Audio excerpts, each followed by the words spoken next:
The following show is for mature audiences only.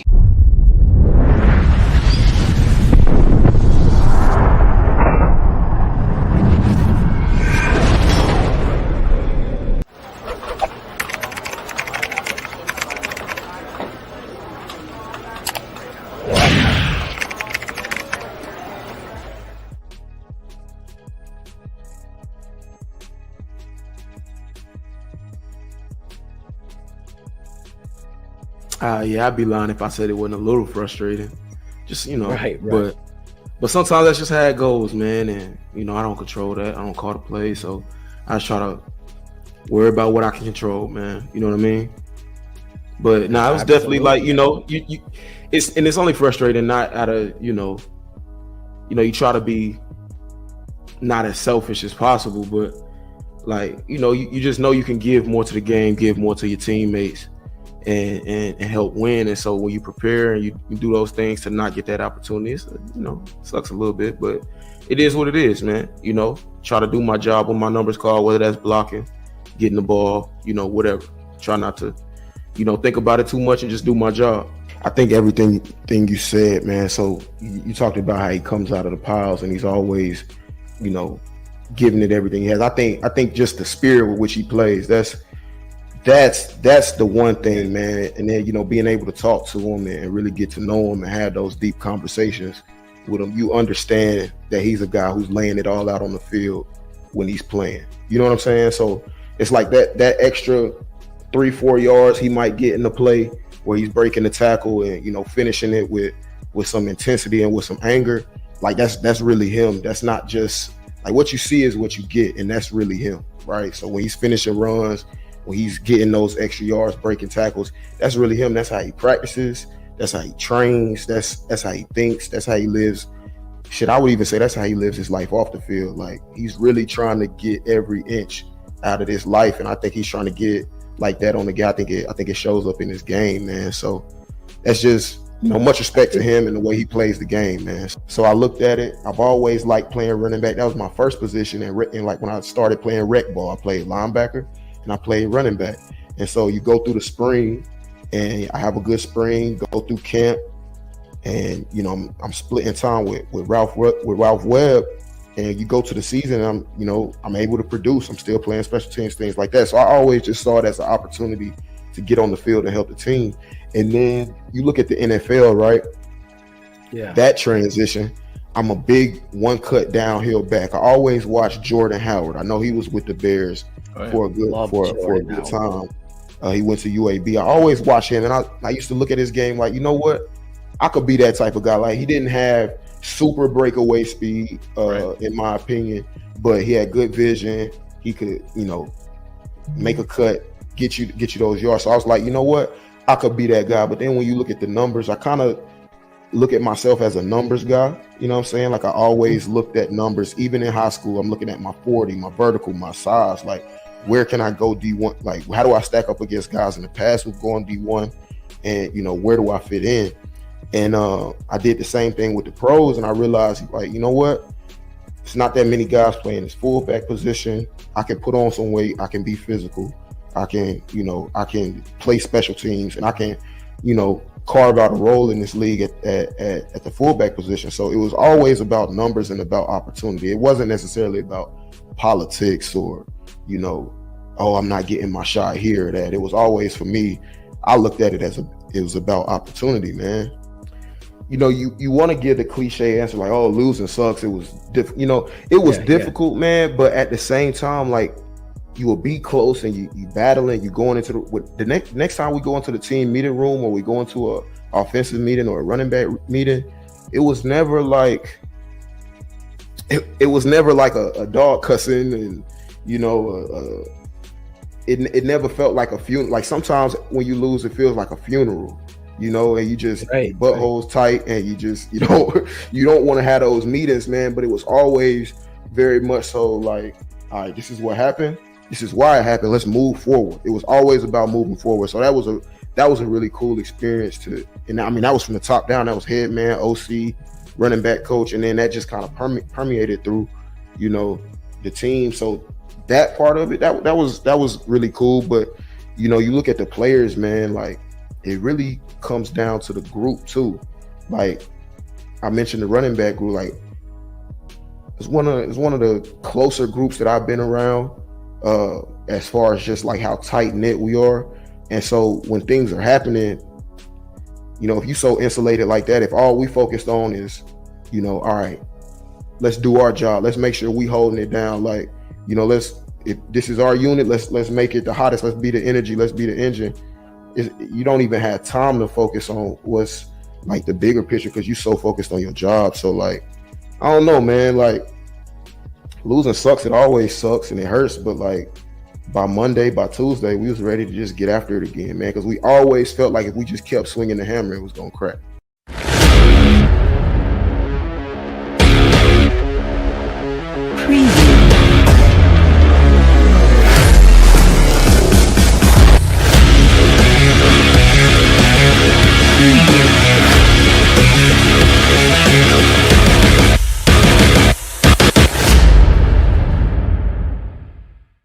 Unless that dragon was fucking a goat. Draft Dr. Phil and the smartest man. Keeping it 100. Chicago's trading up. 100. Yes! What? Oh my God. Here it is! Or just recorded. The tape never lies. The people drop off, but we still keep rocking. You'll never know how good your football team's going to be until you play with maximum effort.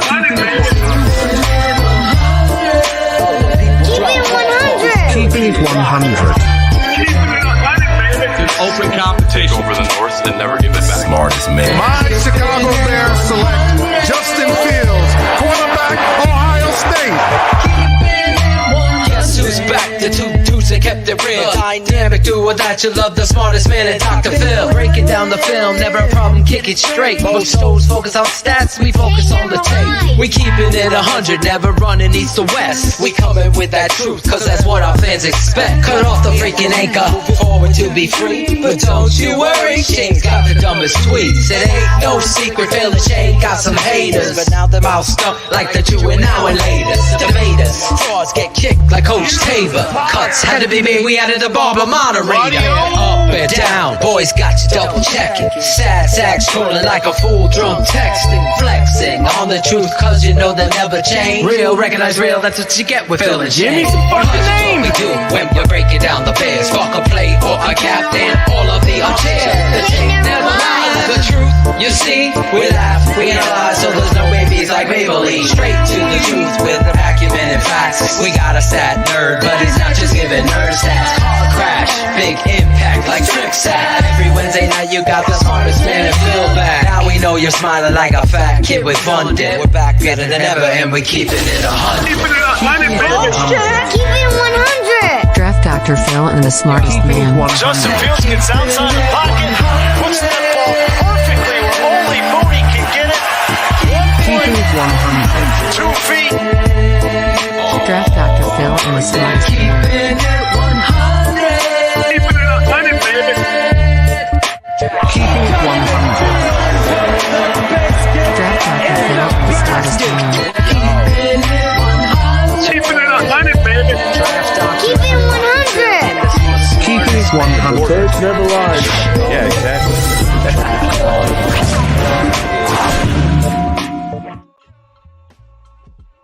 Oh, this is Claudio the Barber, and this is TTNL's Keepin' It 100, the best Bears show on the planet. The Combine is underway. The Bears are checking out their prospects and seeing what they're going to do with the first overall pick.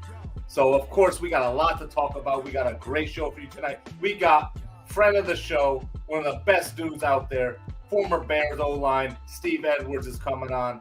So let's bring the boys on. Shane, the smartest man, Marcel. Hey. And there he is, the man draft Dr. Phil. What up? What up, Claudio? Starting it with a yawn, dude. No, killing me. I made you yawn. It was that bad? You were so close to hitting it, Claude. So close. I gotta hesitate because when the screen comes on, I see myself. That's when I usually start talking. I gotta just wait a little bit, then start talking. That's the key, I guess. It seems like forever with you. I don't. When I see don't my get face, it. I start talking. But I guess I'm waiting. Sounds like Joniak is saying my name there in the beginning. You hear that? Jeff Joniak now asking questions at pressers. Yeah. He was negotiating. Evil. I love that laugh. Ted. Yeah. It's a used car Ted. salesman. Yes. Evil Ted. Remember when the Wizard of Oz and the fucking house falls on the witch? Yeah. That's Ted. And then the Lollipop Kids come out. Yeah. Did you? I used to be scared after those fucking monkeys on Wizard of Oz. Like I fucking when I hated that shit. I had like this machine gun set up. Bro, I'll have to go back.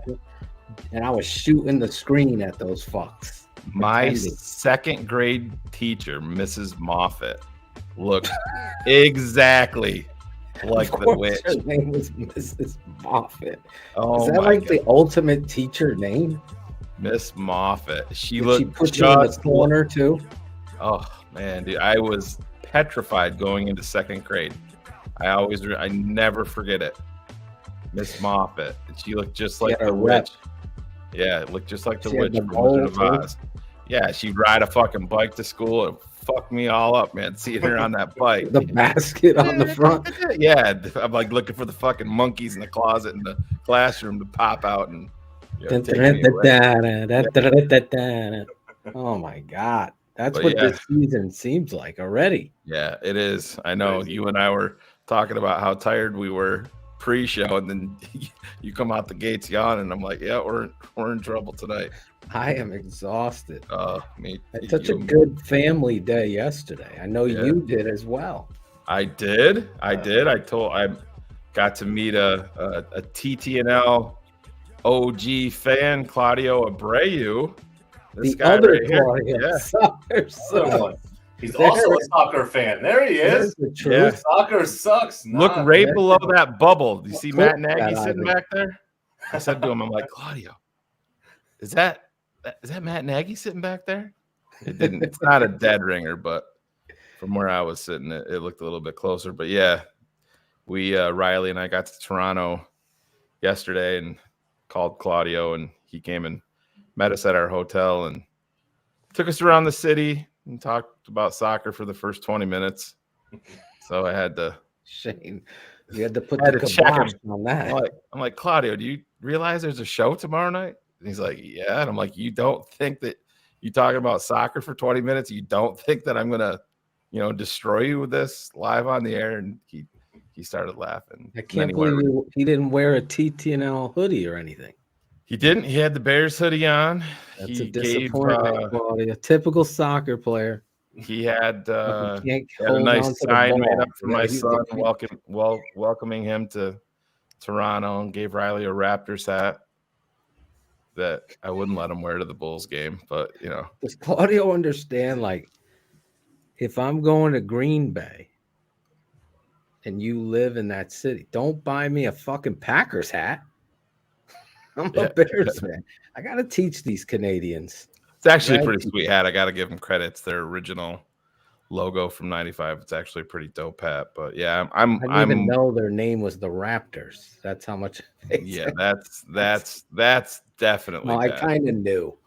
But how was the arena? Yeah, it's nice. Yeah, I've been there before. Oh, okay. But yeah, it's nice. It's Toronto. I haven't been to Toronto. I had no reason to go there, Claude.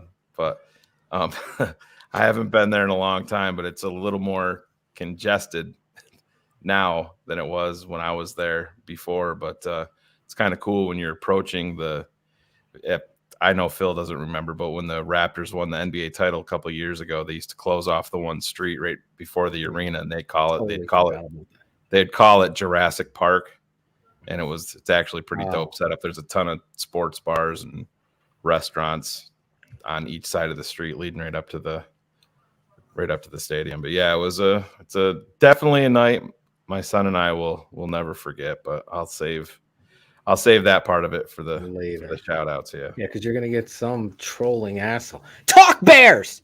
Yeah. What the fuck? Come on, Jesus! First off, your son didn't even really have serious cancer, and now we got to hear about basketball. Jesus Christ! What's the world coming to? Bratcher's Bratcher's a professional bingo player at this point. Jeepers creepers! Oh my god! Oh, Bratcher couldn't fit us in his busy schedule. Bingo, I know. Last of Us. Yeah, I got some stuff after work. I got to meet some people, and I got some things. Then let me do what I hired to do. Got a busy. Got some people, and I got some Couldn't things. fit us in. Yeah. Bingo! Look at I won $10. No, we're very economical, my family. Bingo. Speaking of bingo, bingo was his name-o. Yeah. Jalen Carter.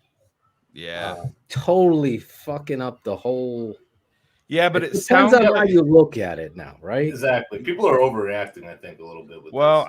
I don't know. It's hard not to overreact, Claude. Albert Especially Breer, with the timing of like, what was it, 35 minutes before he's about to speak? Yeah, Albert Breer had this quote tonight in his column on SI.com. It sounds like NFL people did not know about this specific example, but it sounds like I'll just read it to you. It says, Carter might find himself in trouble leading up to the draft. That was hardly a shocker for NFL people. The wildly talented 6'3", 310-pound game wrecker was already giving teams in the upper reaches of the draft order a lot to dig through well before police issued 2 warrants for his arrest Wednesday morning. And obviously those warrants won't make things any easier on those picking up near the top. So it sounds like there's maybe a little bit more potentially. Like I said, I don't want to pile on the kid. We'll see. We'll see how it works out. But it's sad. Obviously, people died in the situation, but I don't think misdemeanors. He's getting charged with misdemeanors. So. But I don't think they're talking about when I think his quote can be taken 2 different ways. I don't think Breer's talking about he's making them look into more legal issues. There's issues. If you go on to the rest of the article, there's issues which show up on tape. If you're a TTNL patron, we showed you. There is an issue. They think that he loves football, but they think that he loves football game day. And everything leading up to that point, he has no interest in. And listen, we had a guy on our team that was like that in Eddie Goldman. Not the same player. Jalen Carter is more talented. But when you are up top drafting that guy, you cannot have motivational issues. I'm going to tell you, shit in your hat and get the hell off the field.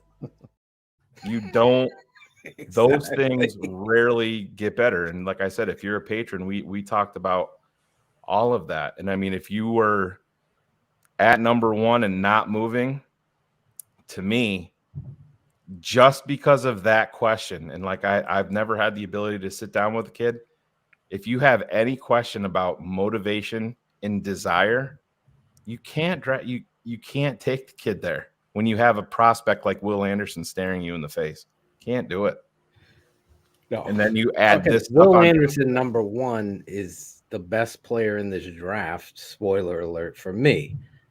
I'll break down the rest, but he was the best player in last year's draft if he came out too. It doesn't change when offensive coordinators do everything in their power, no matter how many times anybody tries to tell me any different of Will Anderson. He's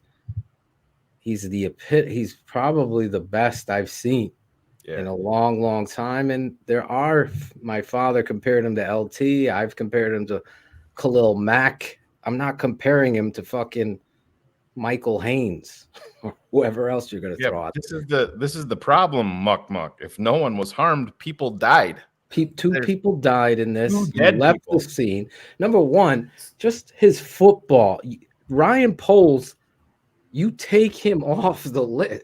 There's just no way you're trying to build this culture. And we are only reacting to the information that we have. And it could be completely off base. We'll see how it goes. Listen, the NFL, these guys have private investigators. They're going to find out, especially when you're up top. You have to turn over every single rock. But Phil, as a coach, if you have two guys that are wildly talented and there's a little seed of doubt about motivational issues with one guy, other guy trumps that every time. Yeah, get it.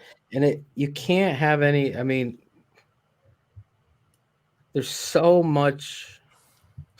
I have so many things I want to say, but there's so many biters of what it is we do here. It just infuriates me. So start quoting TTNL fans, you rabid fans.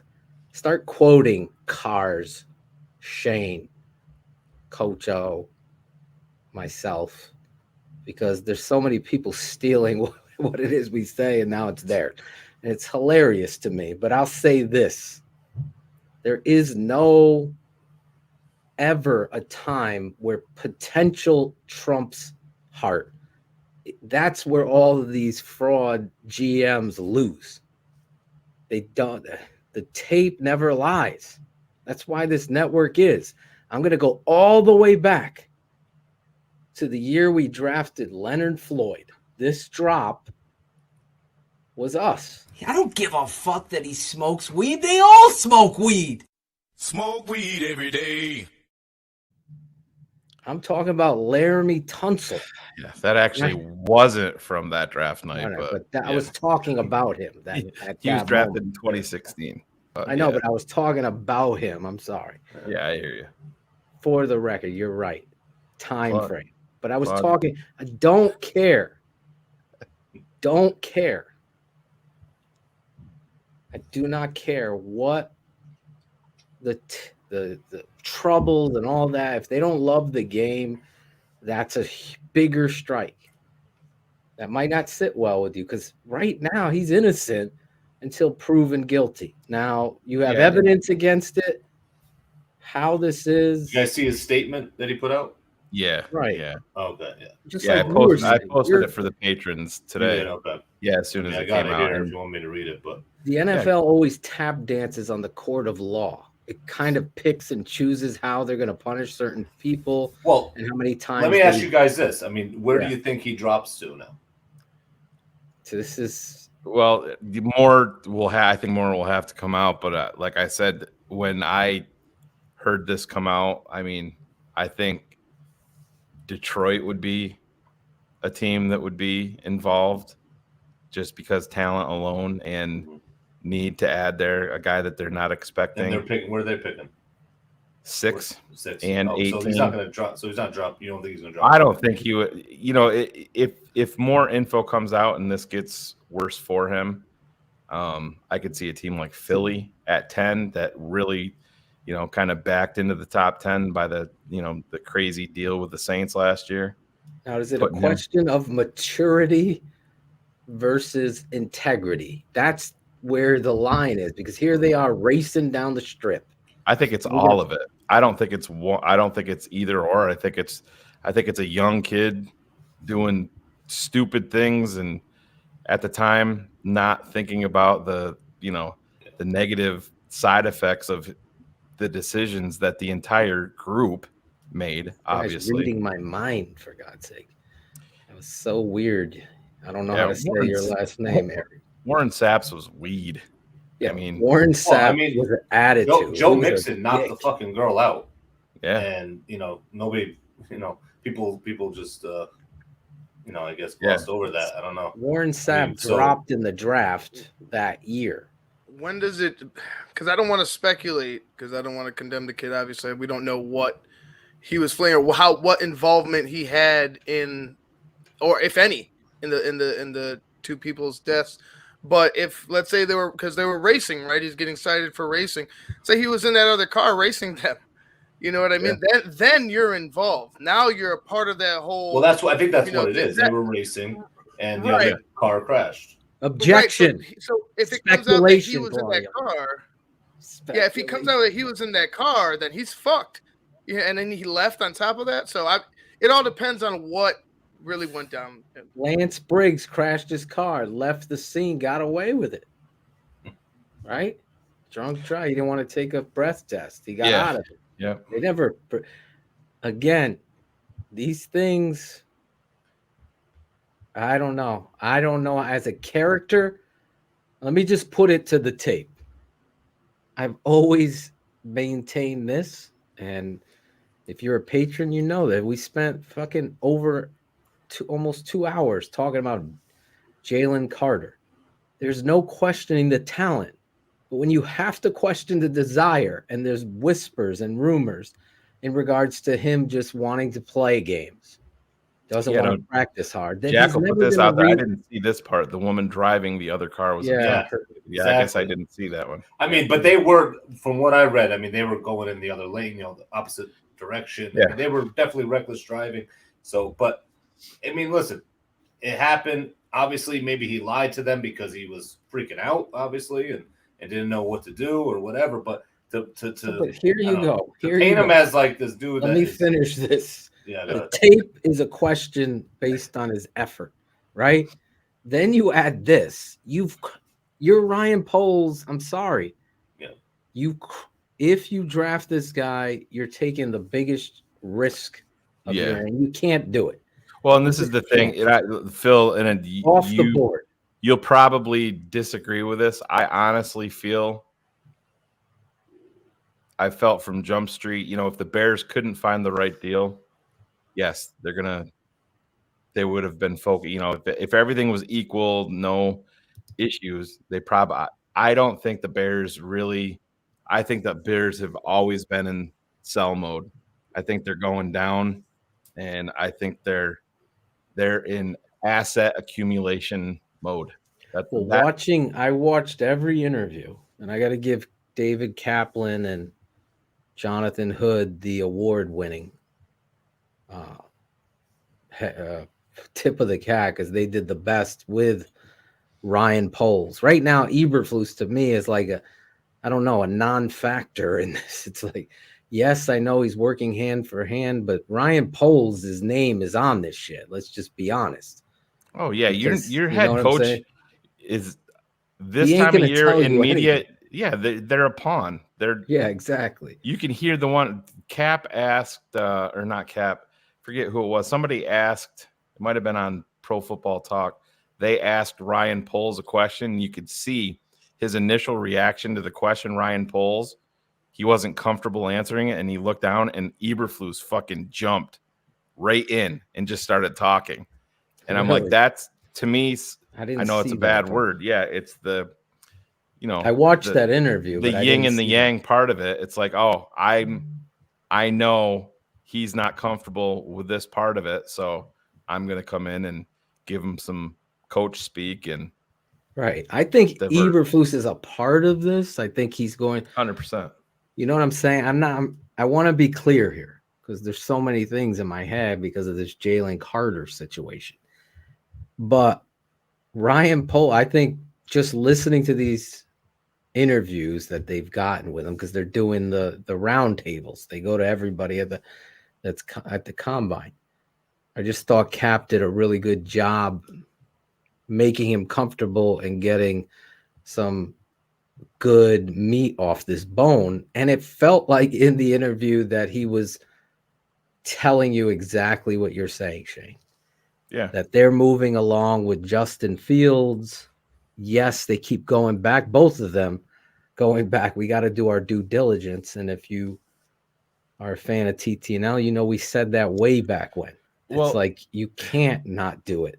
You see, fans hear something said, or they see, like, if you're on Twitter and the wide receivers start running their 40s, and you see a guy pop off a 4.32, All of a sudden, the mock drafts, everything on Twitter from Bears fans are like, got to draft that dude. You know, are we even going to be able to draft him in the second round? And this is a guy that's been on nobody's radar. Some fans are fickle when it comes to that. But my point is the draft, and we've said this over and over and over again. It's like it's a poker game. You hear Ryan Poles out there talk about Justin Fields and give him a little bit of praise, and we'd have to be blown away. And then what do you hear? Nick Caserio comes out and says, oh, you know, everybody's saying we got to take a quarterback, but we'll see. You know, we see the model, you know, where San Francisco did it, building the team. So then they're putting that out there. And then fucking Ballard comes out there, guns blazing, and hey, well, everybody's saying we got to trade up number one. I don't feel that way. I don't think we probably need to do that. We can get a quarterback at 4. Well, no shit, Chris. Yes, you can definitely draft a quarterback at number 4. It's very likely not going to be the guy that you want. Let's be honest. So it's all of these guys going again. It's them up in the ante. Houston spoke. We're not going to move. Indy, we're not going to move.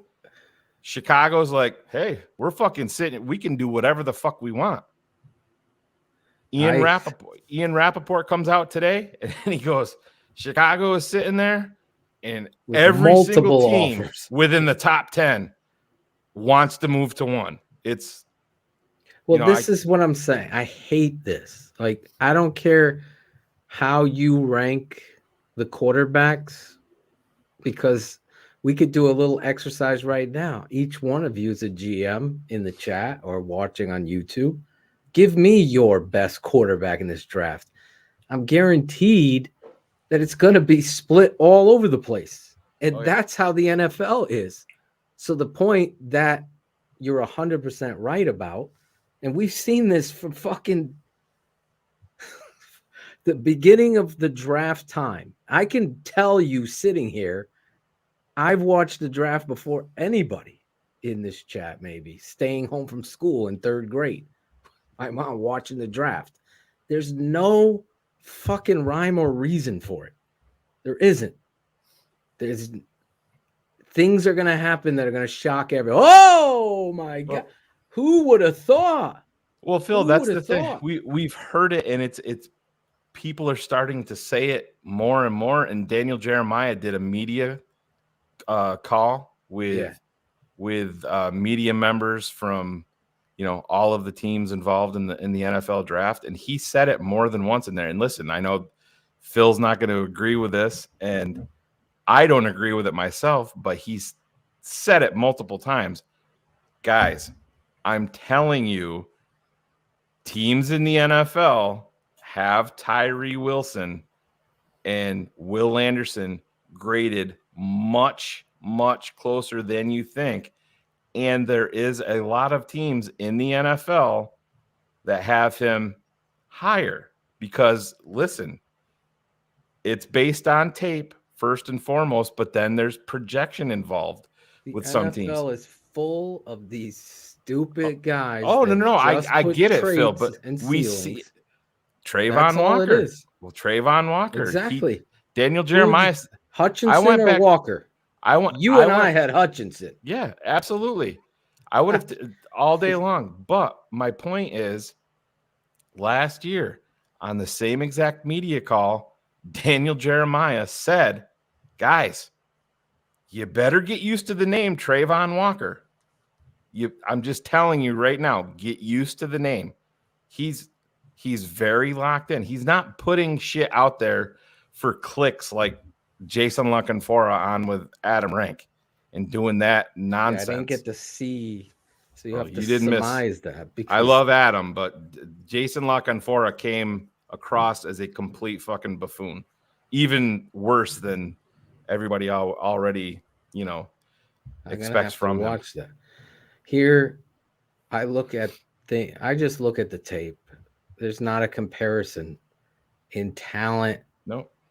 The ceiling, the projection of Wilson is they're banking. If he hits on his physical traits, then you have something. It's 100% projection. Eberflus, they've come out and said that DeForest Buckner is the favorite player that Matt Eberflus has ever coached. Phil, we talked about it on All Access with our patrons. Mm-hmm.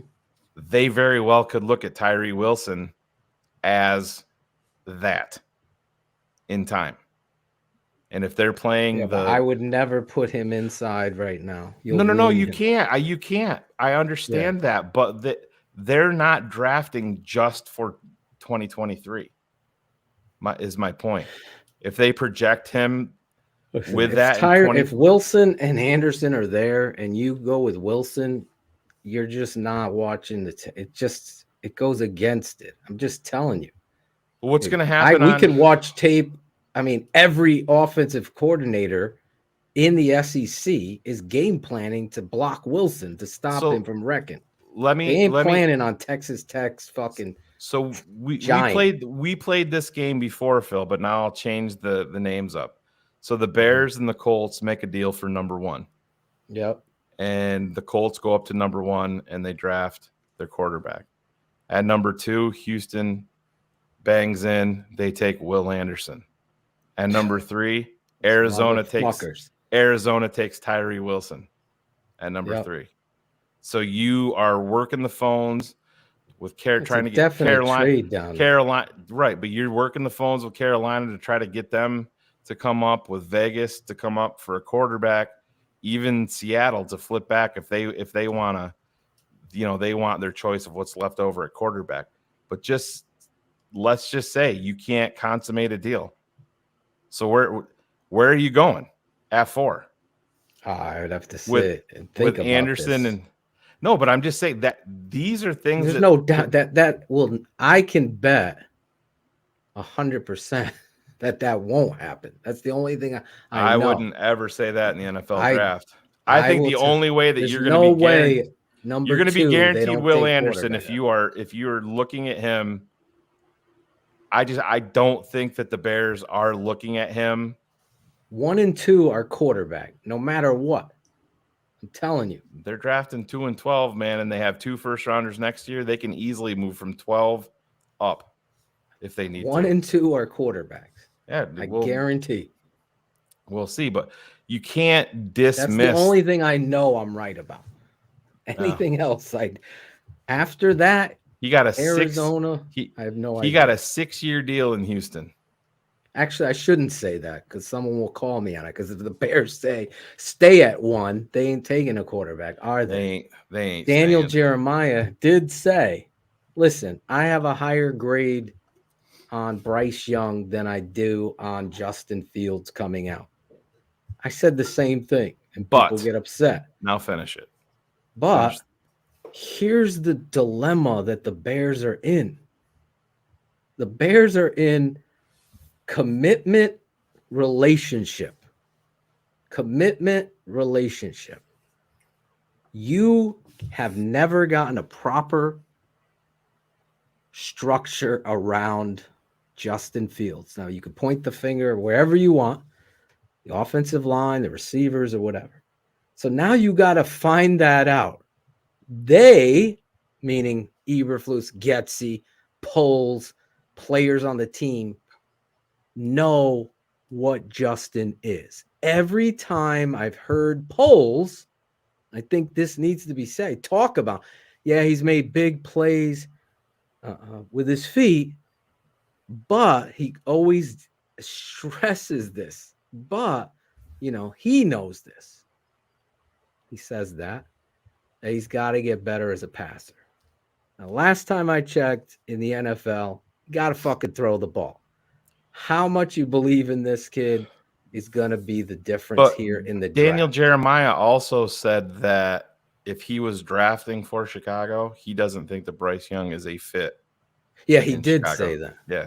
I don't. Why? What's your fit? What? He's got to be. Oh, I think he's talking about 220 pounds to take the beating because the Bears suck. He's a California kid. He went down to Alabama and played in beautiful weather, not in any. I think they said the lowest. I fucking hate that shit. I don't care. But Phil, you don't think that having a guy that's 5'10", 185 pounds is different than having a dude that's 6'3", 230? I do. 100% But matters. I do also know I've not scouted a more composed quarterback in the last 15 years. Again, I go back to Jake Plummer was a guy I felt like had this almost namaste in the pocket where he's just composed, athletic. It's not like this kid can't run and move. So again, it's something they have to, I'm glad I'm not. Even Stroud is a really great prospect. You talked about Josh McCown. If Josh McCown is calling Stroud the next Joe Burrow, if I was on the clock and Bryce Young and CJ Stroud were both there and I needed a quarterback, I would take CJ Stroud over Bryce Young. There you go. You got it from Shane early. I would. I'm just not. I wasn't a huge. Like, I know Tua has had his great games and strung together some. I've just never been. You have to have projection involved in this. I've never been a believer, and I said it on these airwaves multiple times. Tua was dinged up in high school. Tua was dinged up at Alabama, and Tua is dinged up in the NFL. Bryce was dinged up in high school. He was dinged up at Alabama, and he's going to be dinged up in the NFL with a tiny frame like that. And then you add inclement weather and the wind and all of that on top of it. Here's the issue I have with Bryce Young, too, on top of I don't like, because I'm a big I would take Bryce Young over CJ Stroud. Yep. However, Bryce Young not throwing and working out at the combine to me is foolishness. And it is stupidity. But you know why he didn't. Yes. If he's put on this weight and doesn't want to work out, listen. There's two avenues that I want to discuss. Let me finish this point. Bryce Young, your agent is telling you wrong. If you ball, this kid's balled from the high school in 9th grade. I think he was starting varsity all the way up. Any kind. I mean, this was the number one fucking quarterback prospect in the country at 5'10", 5'9". I don't give a fuck what he weighs, right? Whatever he is, he's better than any of the quarterbacks you've ever seen, right? In your high school times. Bryce Young has done it over and over and over and over again. He's won the Heisman. He's won a national championship. He's done these things. You can go out there, throw the fucking ball to Claudio Abreu, for fuck's sake. Go out there and throw the ball and do what you do. Don't ever go to the combine and not do your best. It's like being the best skater in the world. Go out there and fucking skate. You're the best fucking singer. Go sing. The weight should be a non-factor for him. You should have enough confidence in your ability. Like you said, I don't give a fuck. If you have a problem with my frame and with my height, then don't fucking draft me. I'm going to show you.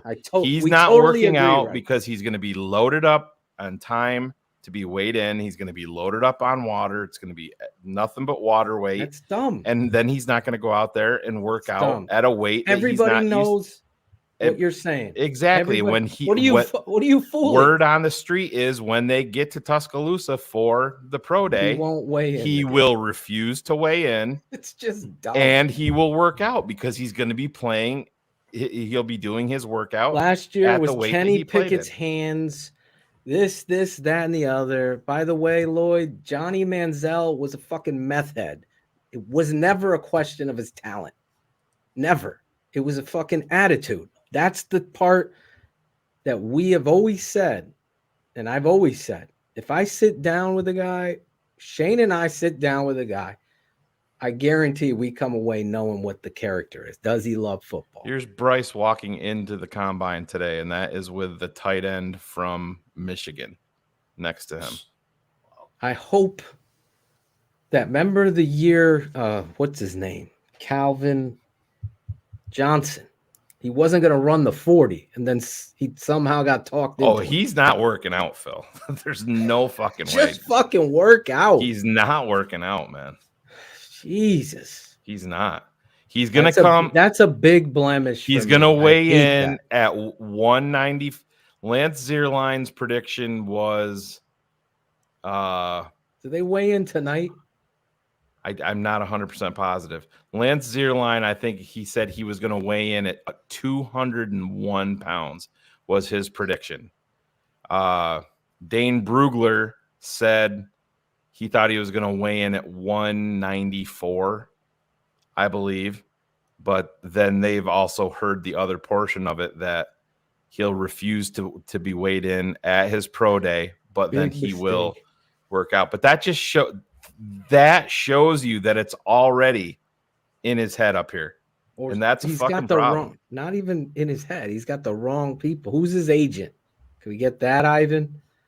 Bryce Young's agent. Is it fucking Drew Rosenhaus? Like, just go out there and ball.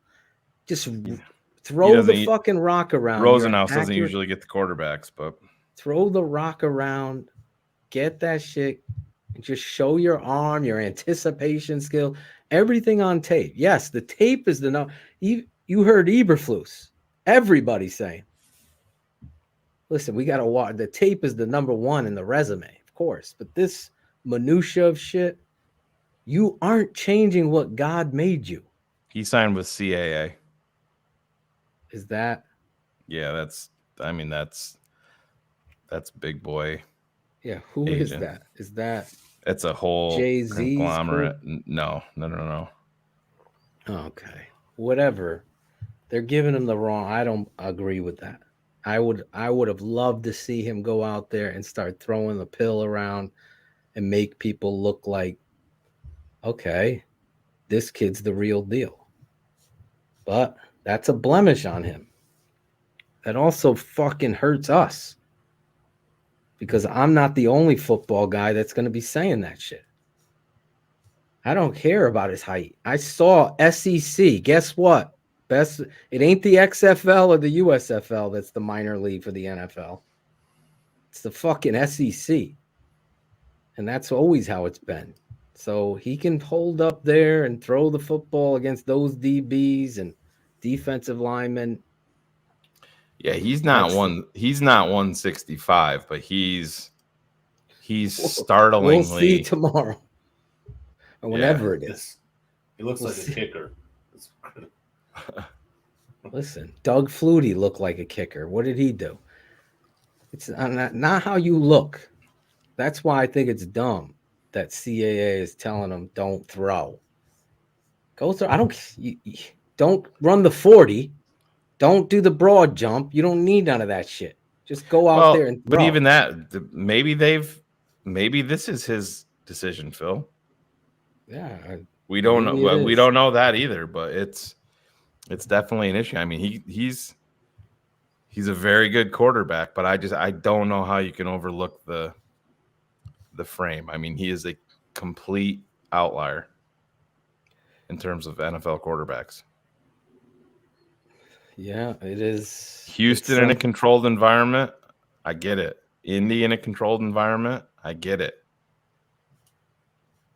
Where you're playing your home games, I agree with Jeremiah.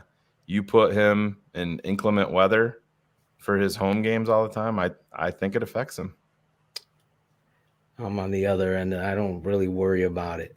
If fucking Rex Grossman could hold up in the fucking Bears, this kid is 3 times the player. Oh yeah, he's a better quarterback, but we're talking frame. I mean, what was Rex? Sexy Rexy had a few fucking modern pizzas with fucking Claudio.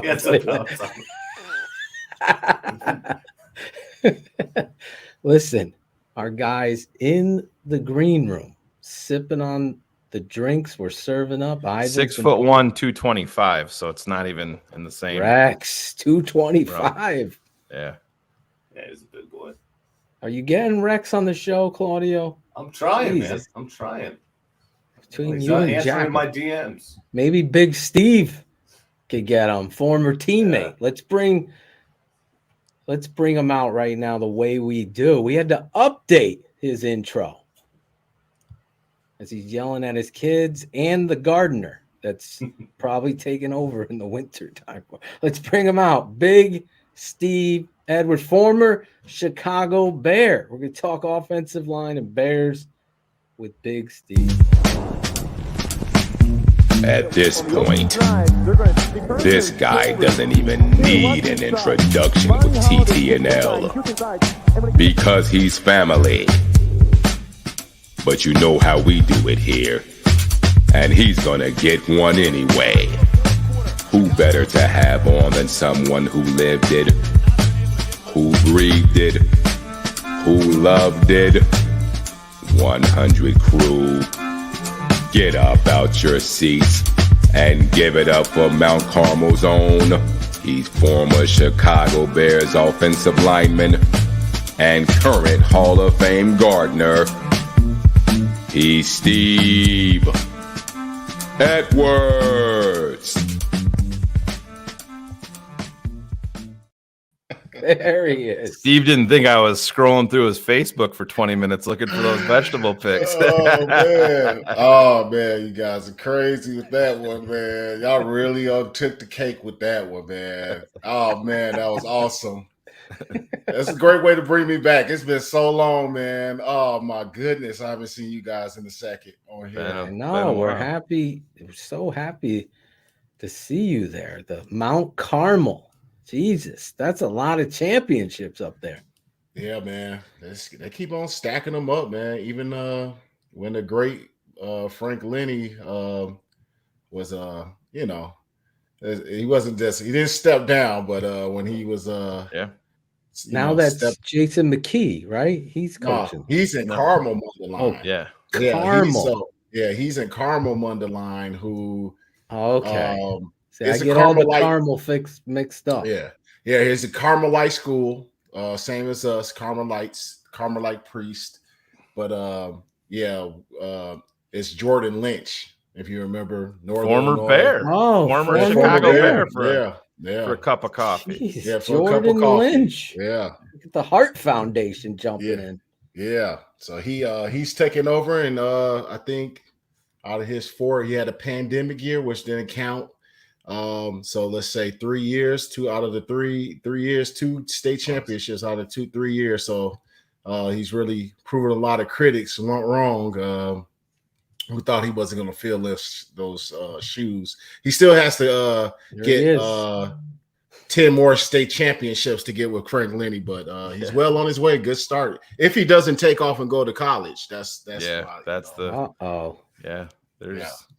been a little bit of rumors with that already. I think that's the thing, man. College is they're paying up for these dudes now. That's for sure. Yeah. Steve, right before you came on, Phil and I were talking about, and listen, you've lived this life, and NFL draft coming up, and Bryce Young, and if you have him as like QB1, but how do you feel when a guy that's probably gonna play at 5'10", 185 to 190 as a quarterback in the NFL? I'm an Alabama guy, have been my entire life, and Phil and I are on opposite sides of the spectrum. Like I said, I'm Alabama through and through, but I can't do it myself, even based on the talent. It's just that frame. It's not even the height so much; it's the frame. He doesn't have a lot that he can even move from that 190 to 195, even up from there, because he's so, even the way he's built, he's rail thin. He's very slight. But how do you feel about that as an offensive lineman? Would you feel super comfortable with that behind you? Yeah, you'll be cautious of it. I mean, once you're out there, you just, you're doing your thing. But we're very, we'll be very weary. And I think, coming from our O-line room, that would be something that we would probably say, Olin would be like, hey, man, we got to keep our guy upright. We just know he's a smaller guy. He can't take that many hits. So it's an onus for us as an O-line to protect them even more. I think we would say, but like we always try to protect our quarterbacks. They're the centerpiece to everything that we do. We got to keep them upright. So yeah, that's the scary thing. I'm Alabama. I'm a fan of Alabama. Their style of play, So, I never thought when he first came in as a freshman that he would be a top pick, a top 5 pick. Then as time is gone and in 3 years, that he was there and how you saw quarterbacks, it didn't matter about your size. You look at your boy Murray over there and Kyler Murray over there. So when they drafted him, you like, okay, they really don't care what's your stature. But you look at Kyler Murray, even though he's so short, he's thick. Yeah. He's thick, so. But it's just really, I don't think it's a thing about the height anymore. That's obviously it's the frame, and he's really small. But I mean, you can't deny the kid's mobility, his wits, his arm talent. So the anticipation throws are off the charts. But accuracy is off the charts. This is him walking into the combine today, Steve. That's Bryce right there. How tall is the guy next to him? I mean, he must be 6'6". 6'5", I believe. That's that Shoemaker, the tight end from Michigan, from Connecticut. So, but Steve, the word is that he will weigh in only at the combine. So you and me both know how that goes. He's going to go in with about 20 gallons of water in his system and weigh, and then he's not going to work out. But then they're saying he's going to work out at his pro day, but at his pro day, he will refuse to be weighed. Oh, yeah. So waterlogged. Yeah. He has the privilege because he is considered. So this is how it goes. Having the honor, privilege to be invited to combine, which was a stressful situation. I mean, I'll tell you, talking about stress-filled event. But as a top guy like him, having the choice to be like, hey, I'm not going to work out. I'm just going to waterlog. I'm going to come in at this weight, and I don't have to be worried about being sluggish. So it's a smart move by him. But I mean, I think the thing is, some of the things I was looking at, you get in the film room with this guy, the interview room, he's going to blow everybody away. Yep. I thought maybe he would throw just to try to prove people wrong, but he should, Steve. I think that's the wrong. I think you're right, Steve. I was hoping he'd throw. I don't give a fuck about the 40. I get the way thing. Probably this is but they're not dumb. No, so they're not dumb at exactly. all. So what are you doing anyway? It's like a game. Like just go out there, fucking throw the ball, make the throws, and quiet people. That's the epicenter of the dunk contest. The underdog kid comes in, fucking throwing down. You shut people up by your actions. That's what you got to do, right? Does that piss you off as an offensive lineman? You're like, this motherfucker's got to drink water to bring his weight up, and I'm a fucking old lineman over here. Yeah, I haven't eaten in 4 days before the combine. Yeah, man, drinking water to get his weight down. I was like getting ready for one of the UFC fights or boxing. Man, I was trying to like cut weight but at the same time not drain myself where I can't compete in every single facet of things they want you to do. It's pretty much impossible to do all that, like to go lift weights and get the blood test and so the fact that he has control. Here I am, I was a mid rounder to obviously being undrafted, I was in that position, so I had to give it everything. I couldn't miss a thing. I literally, before the bench press, they had called me back to the hospital to get more blood work. I'm like, y'all poked me or what happened? So as soon as I get back with my group, they were lining up and warming up for the bench press. And I'm just like, I got a Band-Aid in my arm. And I'm like, this routine that I had training for this thing was all disrupted, and it's a pressure cooker as it is. I remember the O-line coach for the Pittsburgh Steelers, who's that Russ Grimm. Yep. He was like, I went to his, Pittsburgh Steelers had me in their meeting room, and They were like, yeah, how many you going to put up in the bench press? Because I was never a big bench press guy. I'm just like, get me on the field, I'm going to smash you. You know, that's where you're going to see my strength. But wasn't ever a big bench press guy. So that was a big disadvantage. So it's a weird thing, but like he's in control of his destiny. I don't like it because as a Bears fan, you know, I think we look at it, we want him to blow people away. We want to see him show everything. So that way he raises that stock that we get more suitors and more opportunities and more options with the, possibly trading that pick. So with that being said, Steve, when we look at QB1 in Chicago right now and everything that's involved with Bryce Young, I know what camp I'm in, that I'm not moving off Justin Fields to bring in Bryce Young. Where are you with that? 100% Justin Fields, man. There's no brainer, and I've been here in Chicago fighting the Justin Fields fight. Let's be real, man. You met the young man too. Yeah. Look what he did. He ran, like, you got to look back at his college career. Did he run that much? No, he didn't. He threw that ball around and he threw it at a high percentage. And, he had to run because we had a grade F receiver core with an old line that this was decimated, that what we had high hopes for in the beginning of this, this was not what we expected it was what it was, and that this diminished at the end. And this dude made everything exciting with a losing team, a number one pick team. He made our team exciting. So with all he did, we get that O-line upgraded, we get him some more weapons over the next 2 years, the sky's the limit. And everybody said, well, at Ohio State, he had receivers in the O-line. That's the point. We want O-linemen and we want receivers here. Like, so point being, you look at that model, the Eagles. That's hard to compare because their front office is great.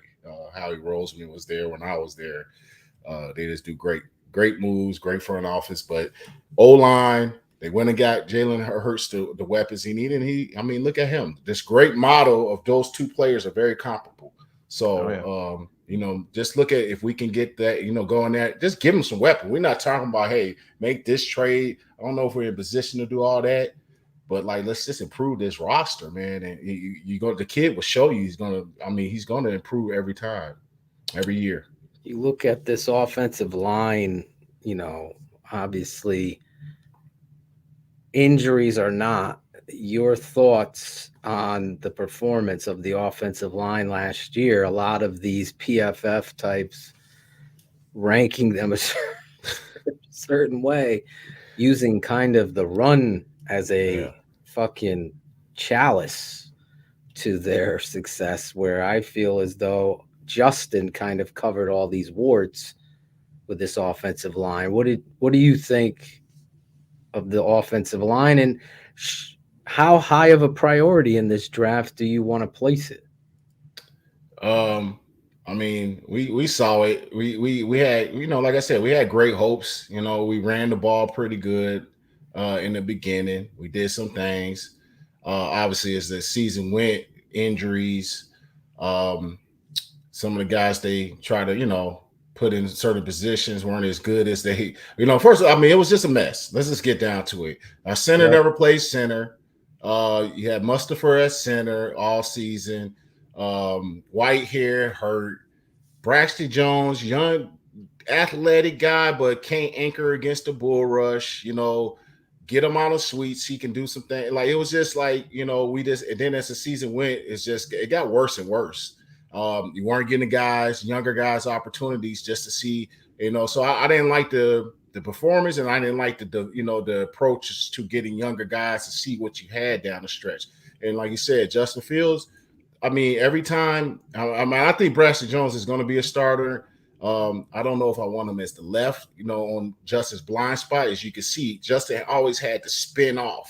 He felt the pressure and he spent off, So, that's going to be something he's going to be self-conscious about. So we need somebody to be able to anchor that. So I think it's a priority, free agency. It's so crazy this offseason, man. What do they do? Where they need to do it? That's like, I can't, if I wish I had the answers, but it's going to be interesting to see what polls do. I think you got to address the O-line. You got to get free agents. And you got to have you got to put some priority on high picks. Hopefully we can trade back and, acquire some, another second or another first or third where we can spend on that O-line, because you can't do nothing. I mean, you can't do anything without getting that O-line thing fixed. And it's a top priority. It's top priority. I mean, it goes O-line, D-line, receivers. We got a guy in the offensive line that you and I know we're very high on. At tackle, they moved him to guard.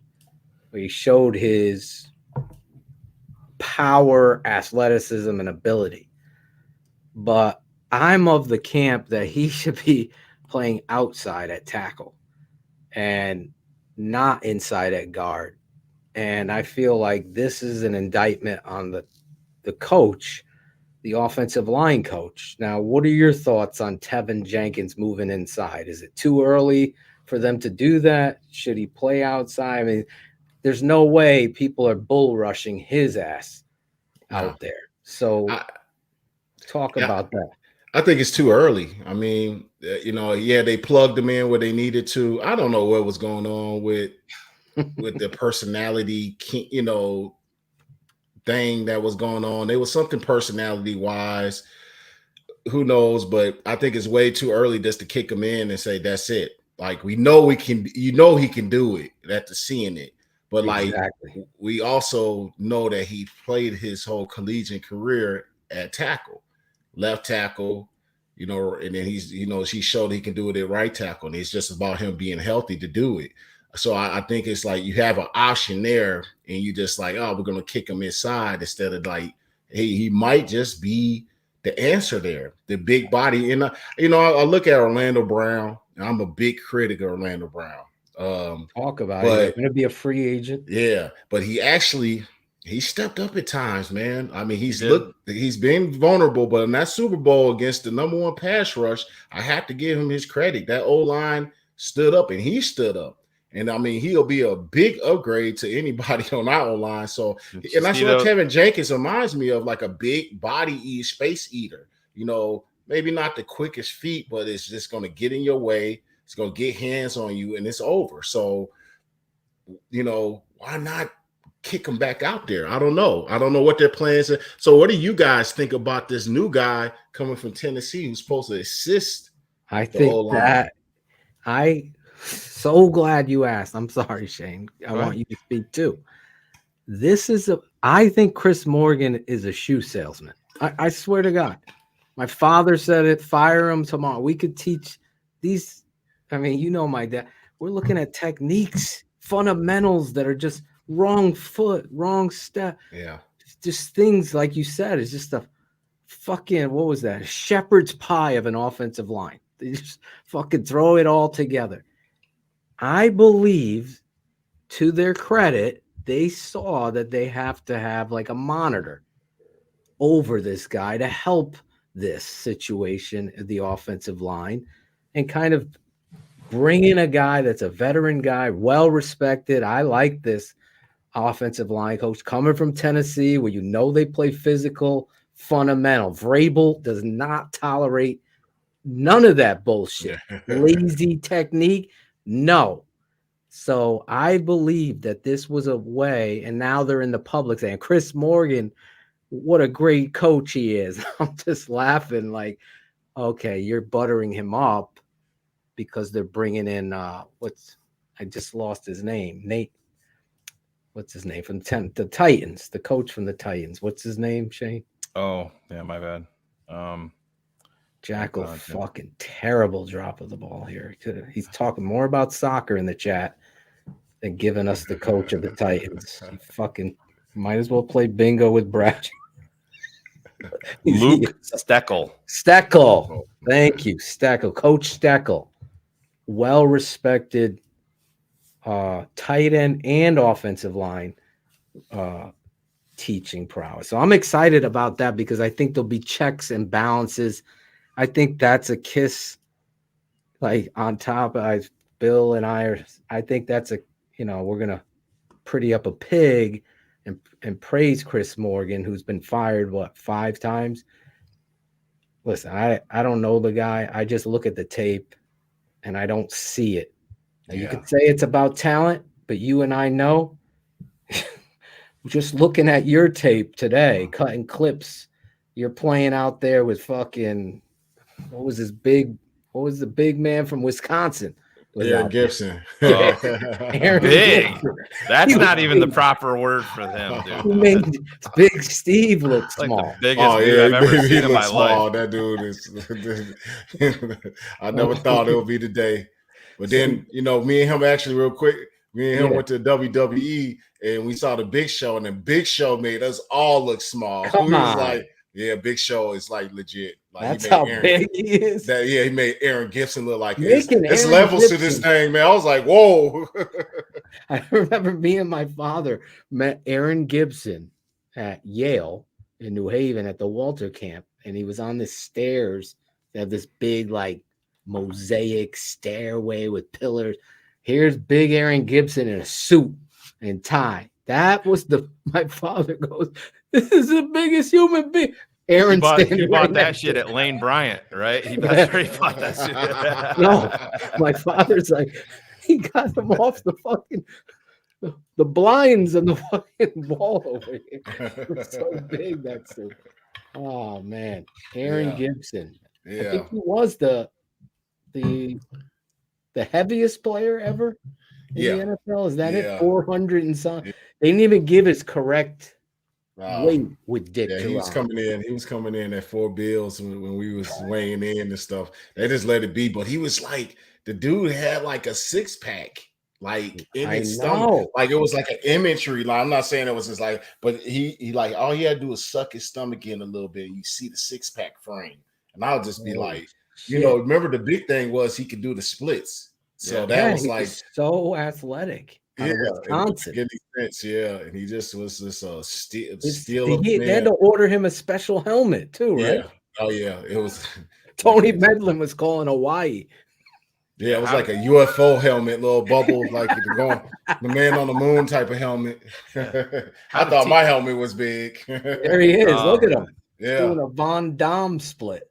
Yeah, that was my guy, Big Gib. Yeah. How's he doing? Is he still around? Yeah, he's in Indianapolis actually. He moved.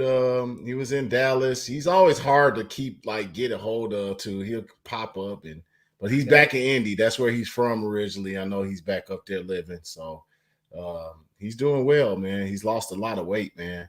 He's still a huge man, but very slender now. Oh, really? Yeah, very slender guy. More slender than me. I'm like, damn, dude. Like, on the keto diet? What is he doing? I don't know, man. He told me something. He's always got some weird stuff going on. So he's probably told me something, man. There he is. Yeah, that's him. There he is. He got a cane because I hate to put his business out. He has a cane because he lost a toe because he got bit by a brown Lacrosse spider. I'm saying it wrong. Recluse, yeah. Recluse. He got bit by one. Joke. Yeah. And down in Texas when he was living in Texas, he said it was in his shoe and he felt something in his foot and he just ignored it. And then next day, and then he showed me he sent me the pictures. I was like, what the hell? Yeah. He's like, yeah. So he had to get his toe chopped off. Also, was bit by a spider right here. That spider saw that big toe and he's like, I'm eating for 2 fucking weeks down here, bro. Yeah, he webbed that thing up. I was like, yeah. I was up here in Illinois checking my shoes after that. Yeah, right. Like, I don't think 30 below and here, you're still looking at your shoe. Fuck. Yeah, but no, he's doing well. But yeah, I mean, that's the epitome of, we were just a physical group, but we didn't have, I wish we had a quarterback. You know what I mean? Yeah. I wish we had a guy. We used to get the bad rap like, you guys suck. I was like, well, you got a quarterback that's patting the ball in the back and they don't know how to make any decisions. And we had pretty good receivers, Booker, and, we had guys, and, we could run the ball into anything. So it was just like, so the fact that, I think we, and I think about how, hey, Justin Fields trade. I'm like, man, you got a guy. Just build around him. Like, we've never been in this position. I think we're in a position where even if Poles thought about doing that stuff, I don't know how much the president has to say. So obviously he's in the cut, but if they had some kind of thought of doing that, I think that president would be like, "Hey guys, y'all want to think about this? Having been president of the Big Ten." But I think Poles and them are smart enough. I think that we got a guy. He's physical. He's got the work ethic. This is how we play this thing. It's going to be interesting, man. Like now you see the Jalen Carter thing. I seen that. I was like, God dang it. Like, how does that change the whole? I know you guys already chopped it up about that. We did talk about it. But it changed the board. Like, real quick, this is a brown recluse spider bite on the thumb. Ooh, yeah. My God. That's how it looked. That's how it fucking looked. That's how it fucking looked. This guy always does this shit to me. That's how it looked, man. I got it down my spine now. It just like travel. Yeah, man. But Steve, you brought up Orlando Brown, and I know it's going to piss off a lot of Bears fans because they've, the Bears are in a position this offseason where, $100 million in cap space, but they also have a financial cap floor that they have to reach, with spending money. And it's like, $265 million or $245 million of money that has to go out the door. And that includes extensions and, unrestricted free agency and stuff. But Orlando Brown, like you said, has been wildly inconsistent. And there's been a lot of question marks there. He still hasn't been franchise tagged. It would be the second time in Kansas City now. You have two offensive line guys leading the charge here in Chicago with Ryan Poles and Ian Cunningham as the assistant GM. Ryan Poles was there in Kansas City when they made the deal to bring him to Kansas City from Baltimore. It's going to be most likely a market setting deal for an offensive tackle. Mm-hmm. But at this point, what is he, 27 years old? Are you willing? You got to have bodies there, but you're talking $25 million a year. And he doesn't want to play anything but left tackle. He wants left tackle money. That's why he left Baltimore. Yeah, right. That's why. I mean, you remember where Staley went down with an injury. They bumped him to left tackle. And then after that, he said, I'm not going back to right tackle, even though Staley's the better left tackle, and he was coming back off the injury, which he forced his way up out of there, which he ended up in Kansas City, who was, needing that protection. But would that open up the door if they do that? You're talking about moving Braxton over to that right-hand side. Yeah. That would open the door for that. But they have to do something. Yeah, they're at that point, man. I'm not, I'm not big on like he's gonna set the dang market, man. It is what it is. Like he's gonna get top dollar, and he's not gonna accept anything less. And that's why he went there, and that's why. But like I don't know, that's a decision. Poles has the insight on that. He's got that for why isn't, and obviously Kansas City can't pay that much. They're strapped, with they have to be careful how much they spend. But like, maybe he gets that information, being inside, having that good relationship over there. They can be honest with him. Like, okay, we're not going to be able to sign him, but hey, this is what we think honestly. And through their assessment and watching film, they make the correct decision. But I just seen he was inconsistent. Yeah. I think Patrick Mahomes gets you out a lot of stuff. They did step up. Like I said, once again, they stepped up in that Super Bowl. But Patrick Mahomes gets you out a lot of stuff. But he gets you out of a lot of situations. So does QB1 in Chicago, though. Yeah, he does. And I think, and the thing, Orlando Brown is not going to get bull rush. I tell you that. But he will get ran around. And so that you got to think, how does Justin play the better? If he able this, like if the guy's trying to get around the edge, or is the guy getting pushed back into his lap? But then that also comes down to like, what's your middle like? Is your middle strong? You know what I mean? So if you have a strong center to guard, and you got that, you keep that pocket up front. And if you just worried about, okay, Orlando Brown may have to just sometimes turn and run the guy, and Justin has the capabilities, maybe you get away with that, So but what about what about this? Looking at that interior of the Bears, white hair. Yeah. Our guy, Sam Mustafa. Yeah. And you had obviously Tevin playing right guard. You look at that interior of the Bears. If they truly believe that, and there is a lot of things to like about Braxton Jones, but I felt like it was the wrong thing to do. It should have been Tevin over there at left, Braxton learning and then getting in at right and getting stronger if he's getting in at right. You got Riley Reef there and you had a year. Now, other people are going to say, well, now he's got some things under his belt. But when you look on the inside, how would you attack this? Is white hair done? Are you done with Mustafa and white hair? Is Mustafa a free agent? He's exclusive. Exclusive. Okay, so he'll be back. Come back. Yeah, he'll be back. He'll be back. I was exclusive. You're not going anywhere. No, I was exclusive. You're that undrafted free agent contract. He's not going anywhere. So I mean, he's a solid backup. I mean, I'll be honest. Like something goes down, you got a guy. Sure. It's not going to look pretty. It's not going to be what me and Phil want. He's not going to move any ball out the ball. But like for a backup to be able to like, okay, we could trust this guy. He's got starts. That's great. He's as solid as it can be.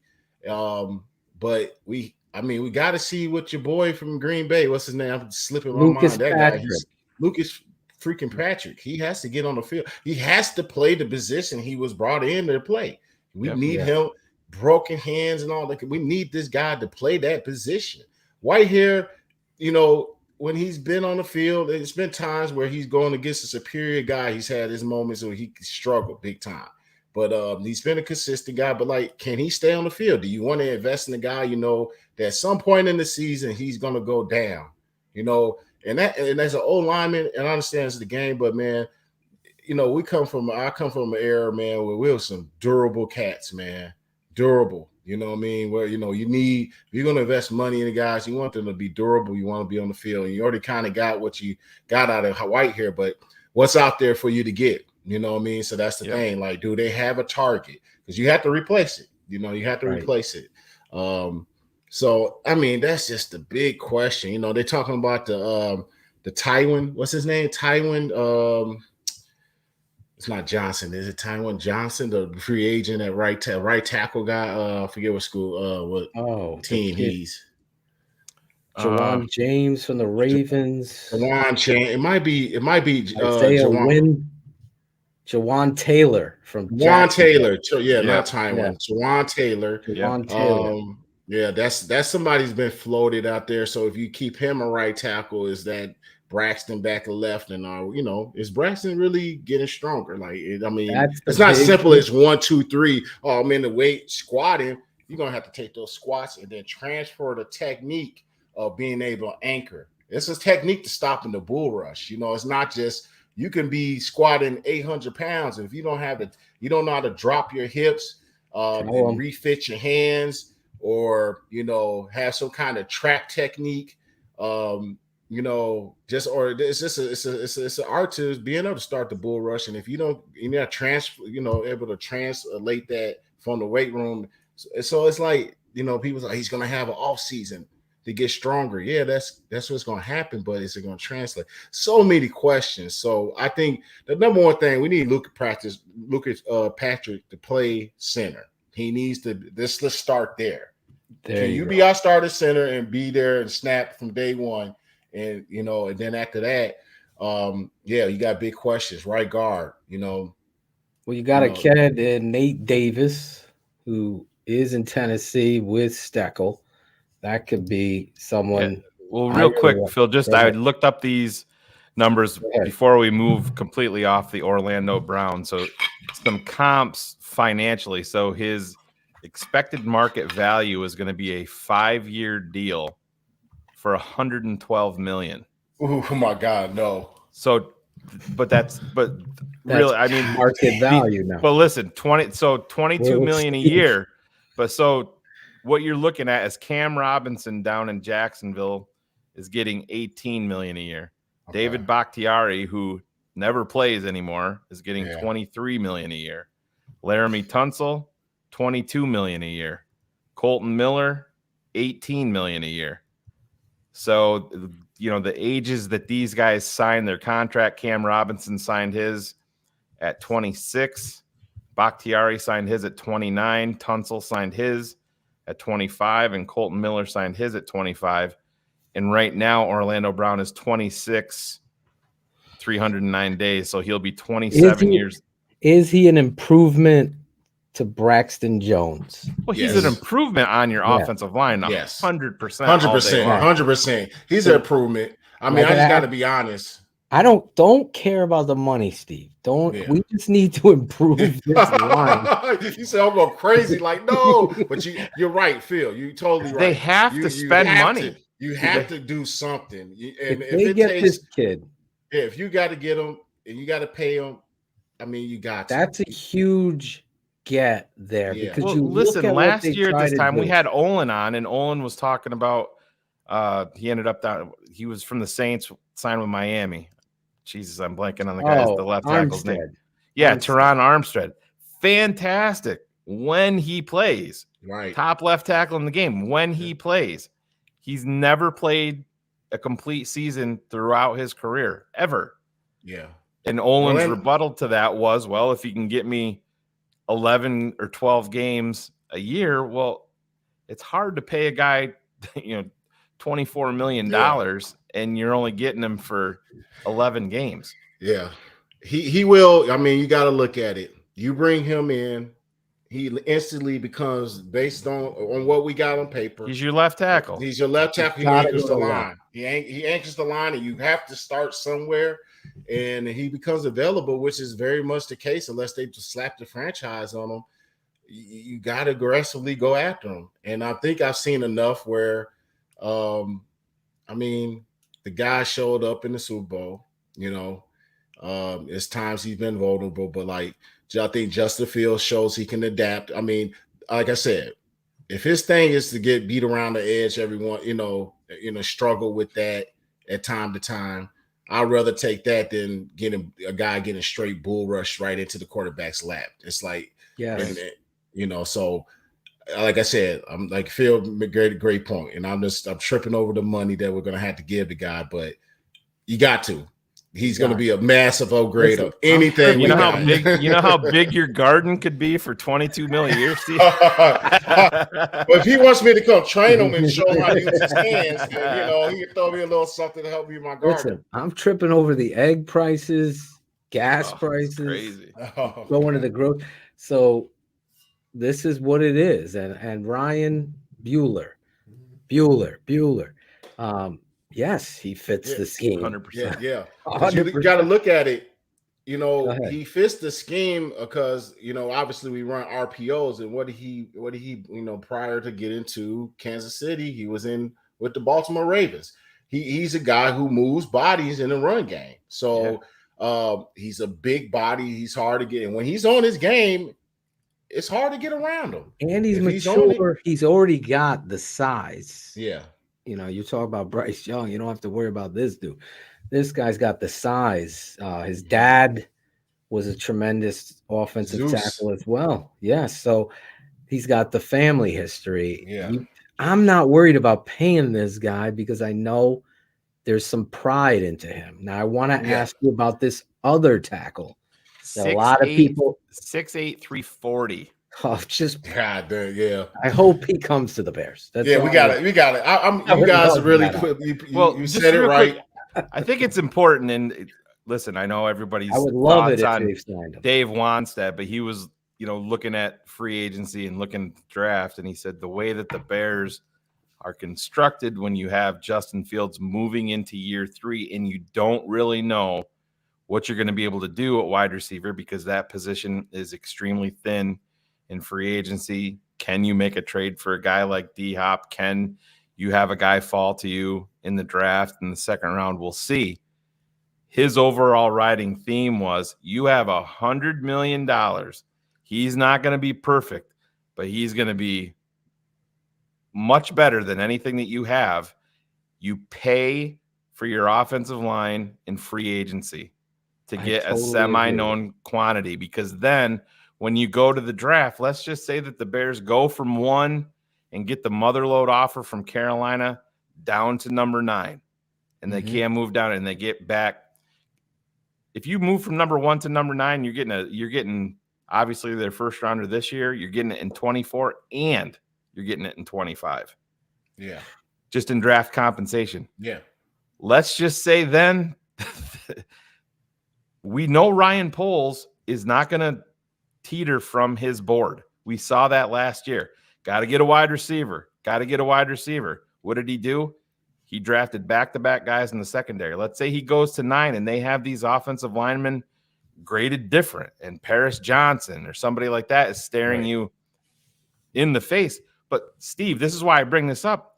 Where you came from, that's Philadelphia's philosophy. Yeah. Invest in the lines. And if you go out and you look at Philly, they have Jason Kelsey, and they went out and who did they get? They got Cam Jurgens last year. The year before that, they went out and got the kid from Alabama that was hurt, but they drafted him originally as a center, and they're playing him at guard. Yeah. I think I'm with you, Steve. There's warts there that concern me, but my quarterback's health trumps all of that. Yeah. That's where I want to go to this question with Steve. Everything you said, I agree with. I'm going to question Jared Perry here in a minute, but I want to just bookmark that Star Ivan, his comment there, because he's completely wrong. I want to talk about Mike McGlinchey. This is a guy that everyone's putting over here. Now, McGlinchey, to me, has some of the Braxton Jones things go on with him. Veteran player. Now he's a free agent. Played right tackle with the 49ers. He shows good effort. There's no questioning his effort, but he lacks some of the physical traits that you want to see out of a right tackle.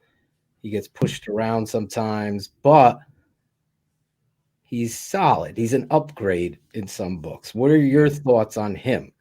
Yeah, I know everybody's talking, and everybody likes to focus on him getting hip tossed right by your boy in Dallas, but no, he's a solid veteran player. Yeah, that's how many. Come on, man, that dude is off the chain. I think he's a solid right tackle. He's been in the league, first rounder. He upgrades our O-line, and it gives us different options, and that's what we're going to attack this thing. Do you obviously, if you don't get Orlando Brown, if he's not available, then he's a guy I think you have to look at at the right tackle position, and then maybe Braxton Jones stays at that left tackle. But even in a scenario, you may want to just if you get Orlando Brown, do you want to get McClinchy still? He's not. I don't think he's going to be demanding top dollar at right tackle, but he shouldn't. He's going to get paid. He's going to get paid. So the market value right now for McGlinchey, the expected market value is 4 years, $59.5 million. So that's about 14.8 per. Who does these? Who sets those? It's all up here, bro. It's all up here. No, it's from Spot Track or Spo Track, I guess is how I don't know. We have no money there, man. I don't know. Yeah, for both. I think it's unrealistic that they do both of them because I think that they're a believer in Braxton Jones. I do. Yeah, think that. I don't know. I don't know if it's a bump Jack Braxton Jones inside or any scenario that say you get Orlando Brown and then you one of those tackles from Northwestern or the Paris Johnson falls to you. And I mean, I know you guys have probably sat here and busted down all kinds of different scenarios. It's so crazy what they might have to do. I mean, but it starts in free agency. Yeah, I mean, he's 28 years old, so he's a couple years older than Orlando Brown. Since you're talking about this, Orlando Brown, if you go out there, you sign him, You don't fucking give two fucks about Braxton playing right tackle. No, you can't. Right. You cannot be worried about Braxton. No. Braxton has to build Braxton and decide that I'm better than Orlando Brown.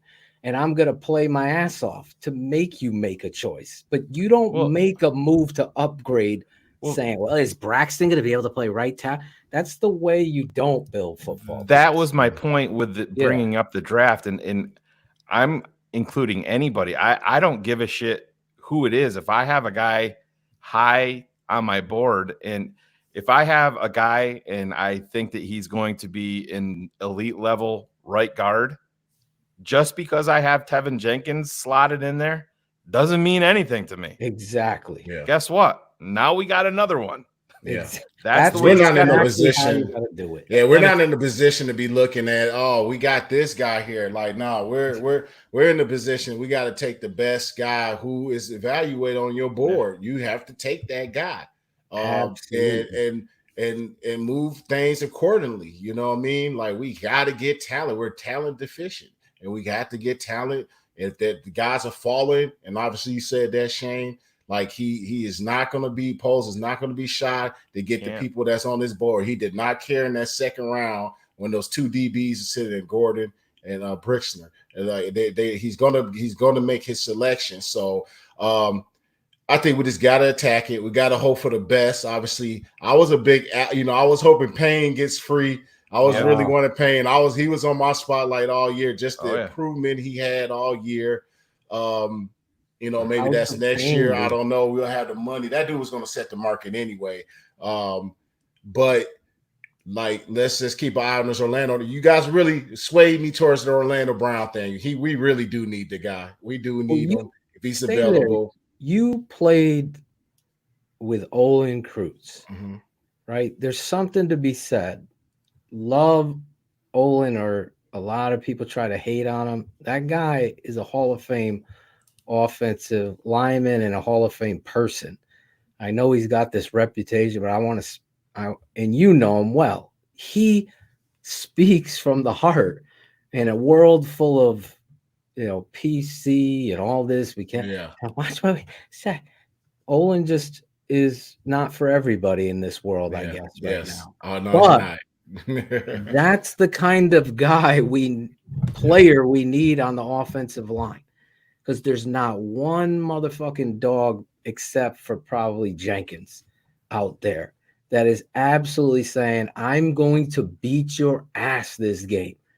I have not seen that since you guys had played, and Reuben Brown and Olin and Garza. Yeah. There was personalities that popped off the tape. Right now, these Chicago Bears have to fight. So I'm of the belief, Cody White here, goodbye. Yeah. Goodbye. Sign two motherfucking guards. Yes, see what you have. I don't think Cody is a guy that you move off just to move off right now. To me, it makes very little sense. You bring him to camp, whatever. Who knows? Is he under contract? He's under contract. Okay, so he's under contract. Yeah. You keep him around. I let the free agents let free agency and all that dictate. Let the offseason dictate what you do with Cody White here moving forward. Well, he's a guy that's played center also, and I don't think you can undersell that part of it. I don't understand why they moved him away from center sometimes. I liked him at center. That was a Juan thing, wasn't that? Juan did that. No, I think he didn't like playing center. I was told he preferred guard. Yeah, he wasn't a big fan of center, but that's when you invite him up. That's when you invite him up to the old GM room and be like, "Hey, real quick, I don't particularly give a fuck that you don't like it. That's where you're going to be." Yeah, and that's final. Obviously we want Lucas Patrick to get in there and get his ass in there, snap the ball, because obviously he's not a guard. He can't play that guard position. Oh my God. He just can't play guard. Real quick, just to update and go with the same theme, Jawan Taylor, who you brought up, Steve, his benefit, he's 25 years old. And years younger. Yep, his expected market value is just about the same as McGlinchey. Okay, we're talking about a 4-year deal, just a smidge over $56 million, average salary of $14 million. a year. And I believe he gave up. They said, I don't know if you could check that. What I heard earlier, trying to do my little homework, that he only gave up 5 sacks maybe this year. Yeah. All those 5 sacks came against the Eagles and I think KC. Two teams that were in the Super Bowl. What I've heard and listening. Well, this is another thing. I don't have the actual the sack numbers in front of me, but this is one thing that is very important if you're a Chicago Bears fan, you're trying to reshape your offensive line, is the snap percentages that he's played in his 4 years. 2019, he played 100% of the snaps. 2020, 100% of the snaps. 2021, 100% of the snaps. 2022, 93% of the snaps. So he's available. Yeah. Every single week. Taylor, you're talking about. Yes. Yeah. Availability is key. I know Clinchy, he has some injuries, right? He's been off the field at times. I got to start looking at, availability. You know what I mean? We got to look at, when we brought guys in, last year, like we look at Lucas Patrick. I mean, he could have played. I know he got on the field, but he couldn't play the position we needed him to play. And I think that was very crucial. I don't know. We don't know what he even looks like. We don't know what kind of impact. I just got to feel that he would have been better. He was a prick. We need those types. So he's what we're talking about. Mike McGlinchey's snap percentages per year: 2018, 99%; 2019, 79%; 2020, 99%; 2021, 42%; 2022, 95%. So he's been an every other year guy. Mm-hmm. He's a Robert Quinn of the offensive line in terms of the sacks. So the bad part about it is, if you look at the trend, you're looking for next year he'll be. You're looking 2023 is going to give you about 50% of the snaps, and that's it. You could say that these trends and everything don't mean anything, but I follow trends when it comes to injuries. I can get behind that, man. Like how somebody's just inconsistent with their body and how it just kind of, because I've seen so many. It's just too many times I've seen guys' bodies break down. You know what I mean? And just then you see the ones who stay on the field consistently. Consistently. Olin being one of those guys consistently on the field, and that's where you need them. You pay them the money. You need them on the field, especially if they're a leader or they're, one of your better guys. You need them on the field. So that's important to look into. I'm hoping that they're looking into that. So when they're looking, if Orlando Brown is not available and they shift over to that right tackle spot, the free agency, it seemingly look like they're the top 2 options there, that they take that into consideration. I want the guy who's been on the field, so regardless of anything else, you need that guy on the field. We don't need to be pulling up backups. So looking at a guy too. Another name is he's under Leatherwood's under and contract. Okay. Larry needs to get in shape. Steve's opinion on those 2 guys. These guys, we had hope for Larry, you and I. Larry and Leatherwood, the big tackle out of Alabama. Raiders cut him. The Bears picked him up. We were hoping to see him. And what he had, and when he did get out there, it wasn't pretty. No, it wasn't.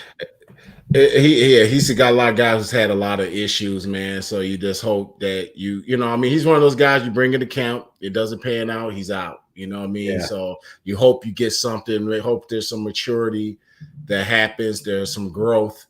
And then Larry Burrow, I know he has some significant injury. It's just kind of, you see a glimmer with Larry Burrow, and then it just kind of falls off, either injury. And it's mostly been injury. He's out there and he's gaining experience, right? Trying to get better, injury.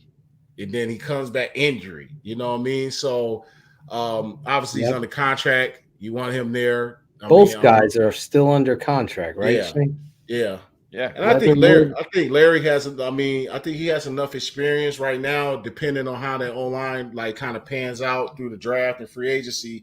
If you got to plug him in there, but I think he's going to be probably a guy who's going to be a pretty solid backup for you. He's got to get in shape. He's out of shape. He looks he's like got to he's shape. in He's shape. got to change his body a little bit, Yep. man. He's still kind of that roundish type of body, and that maybe that's we call it the Humpty Dumpty. You got some guys who are just shaped like that. John but, St. Clair, remember him? Yeah, and Saint was like he was shaped like, but Saint he was like, did. you look at his freaking set, that Yeah. dude's set was like, and he had that weird shaped body, but Borum had some sweet feet to him, but I think he still has to do some body development. And I know John St. Clair really worked hard on his body. That was one thing. We all did. I had a little, we all had to work on our bodies. We was big guys, but Larry just has that, where's that big girth bulky. tone? Yeah, that bulkiness. It looks soft. His body mass looks soft. So then that just comes with just got to get on the nutrition thing. You got to be dedicated. So I hope that that's something he can just. It's a lot of growth in this. It's a young group, But the thing I'm scared of is the O-line coach, because I think last year not only was it like we had a lot of injuries, and I didn't see the development. I didn't like you said, Phil. You saw a lack of technique. It's like it kind of reminded me when Pete Haynard was there for us that one year, the tight ends coach. Yeah, and he came in, and all our technique went down the drain. All he could teach us was X's and O's, where to go, but there was no technical work. Exactly. None. And that year they knew it. Like everybody down the line, all good technicians, everybody's technique went down the drain. Even Olin's technique went down a little bit. And that's saying something crazy. Everybody's suffering. That's so important. People come to our network and like, oh, they're full of shit. Look at the fantasy, this, that, and the other. But the technique on the offensive line, you can have a guy that's average or below. He plays with great technique. All of a sudden, he's a good offensive lineman. That's how much it matters. Honestly, and that's like kind of like my story. I was gifted coming out of college and going through the junior college ranks, and I had a hell of a punch. I knew how to kind of how to throw a punch. And, when I got to the pros, my set was not very good. No knock on my college coaches, but I didn't have a pure set. You know what I mean? And I got underneath Juan, and that's why I give Juan so much credit. He transformed me into a pro, and it was through this drill work and technique work. And then I got with Bob Wiley, and then I got with Harry Hestead. You know what I mean? And it's so important, man. So like when you say that foot, the technique looks sloppy, and you breaking it down on film, it's the truth. These people don't know, man. They need it. You do your work. You guys do y'all work, man. And I don't understand these people they just look at the wrong thing sometimes, man, and listen to all these other people. They're like, what's the technique? I can always come down to the technique. Do you know how to teach technique? Do you know how to drill technique? Do you know how to look and see how to get a guy better? Like if the guy's struggling, what technique can you suggest to the guy or show your group what we're going to work on? This is what we're going to work on to get our right foot step back, or our vertical set, or our 45, or our jump set. We're going to do this drill. And that's what Harry Hestead was very keen on. So I did see a lack of that. And that's what makes it. This Morgan guy wasn't really sold on, basically I was like, first of all, I was like, where did this guy come from when they got him? Pittsburgh. I'm like, they didn't, they weren't a dominant old line. I'm like, okay, well, cool. Obviously I was like, Juan got booted out of there, whatever. I was a little bit, my little bias there, but the guy there's no improvement. And then you didn't use, one of my big thing is taking young guys who are on the back burners, your boy Dieter, our boy Dieter. Like, why isn't this guy getting work? You know what I mean? Like, exactly. A good old lineman, old line coach is going to vouch for, like, hey, we need to get this guy some work.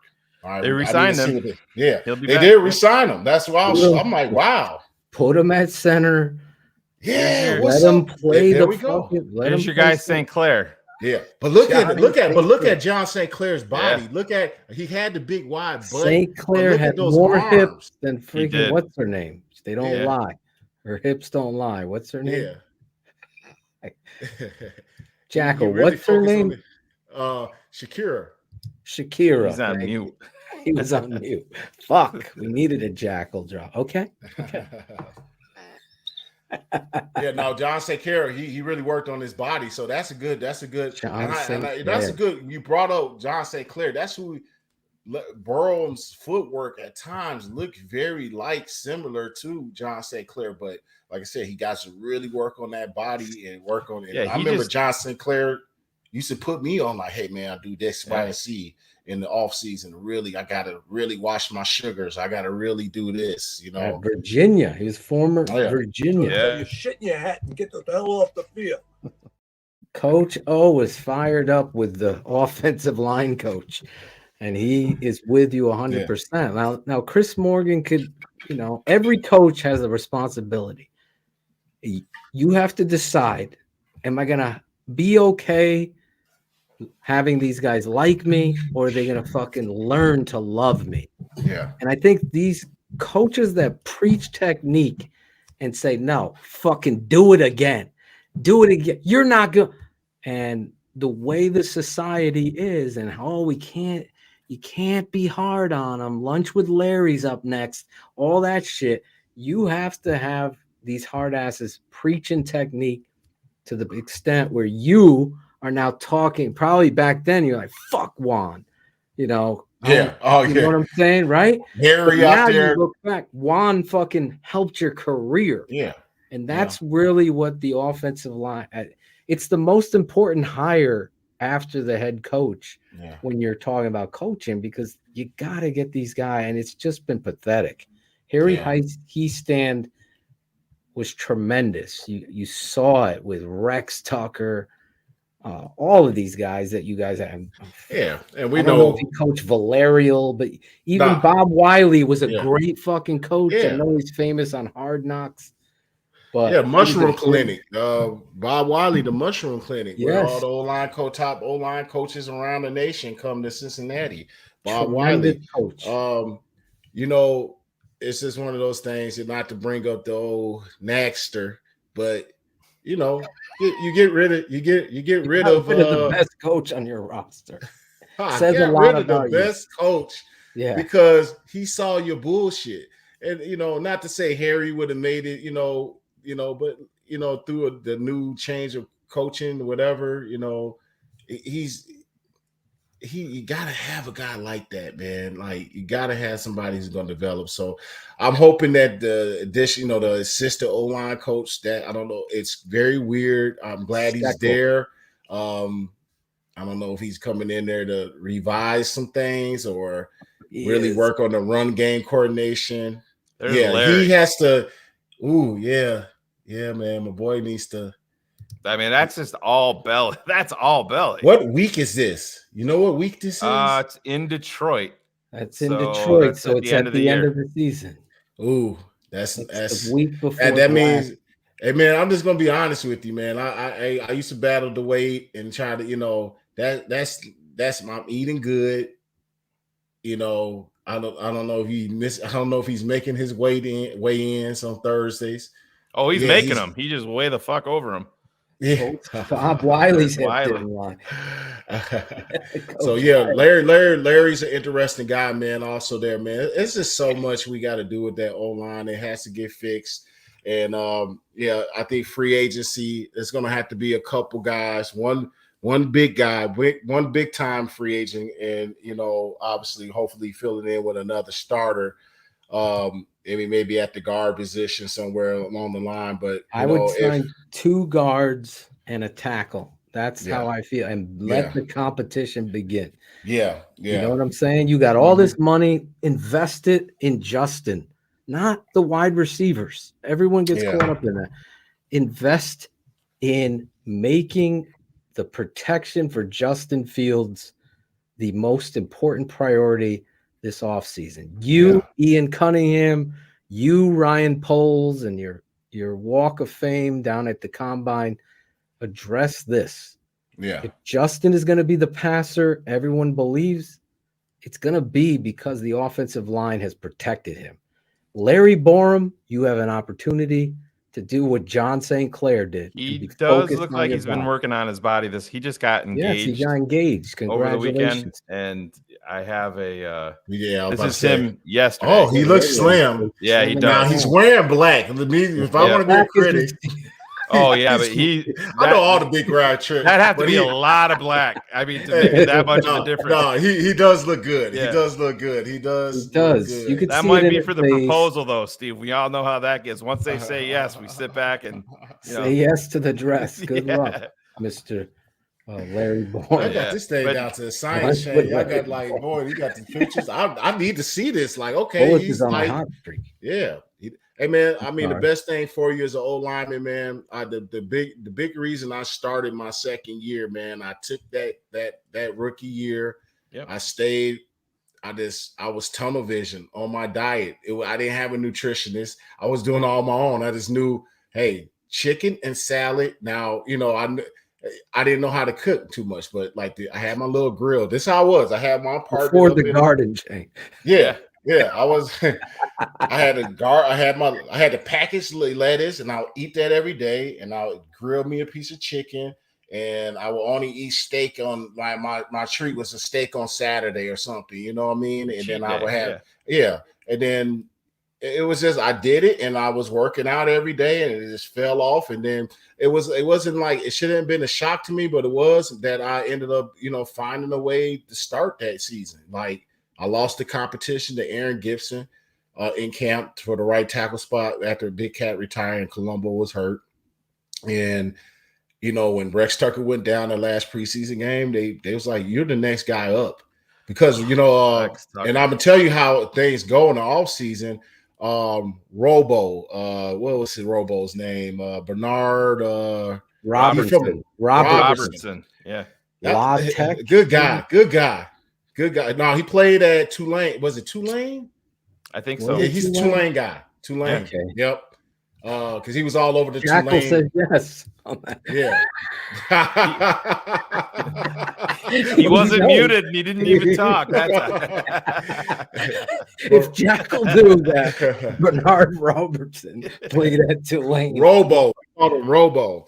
But Robo, I remember he was like one of the guys that was around when we was like, it was only like injured guys.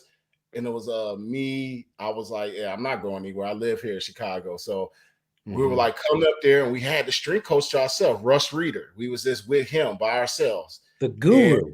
And, the hamstring guru. He ended up being the hamstring guru before. Not Rusty Jones, Russ Reeder.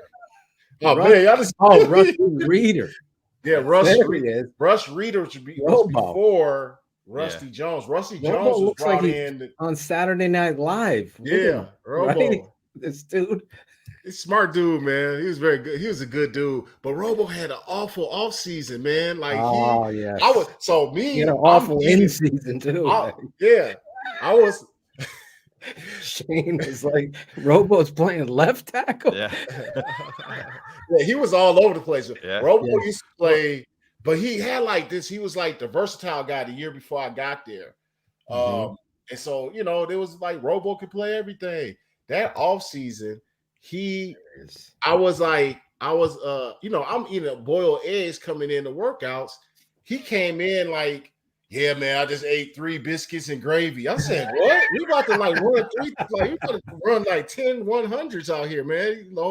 And I was just like, and then in camp, we get to camp, man. And I remember Mike Gandy's like, man, Robo looks terrible.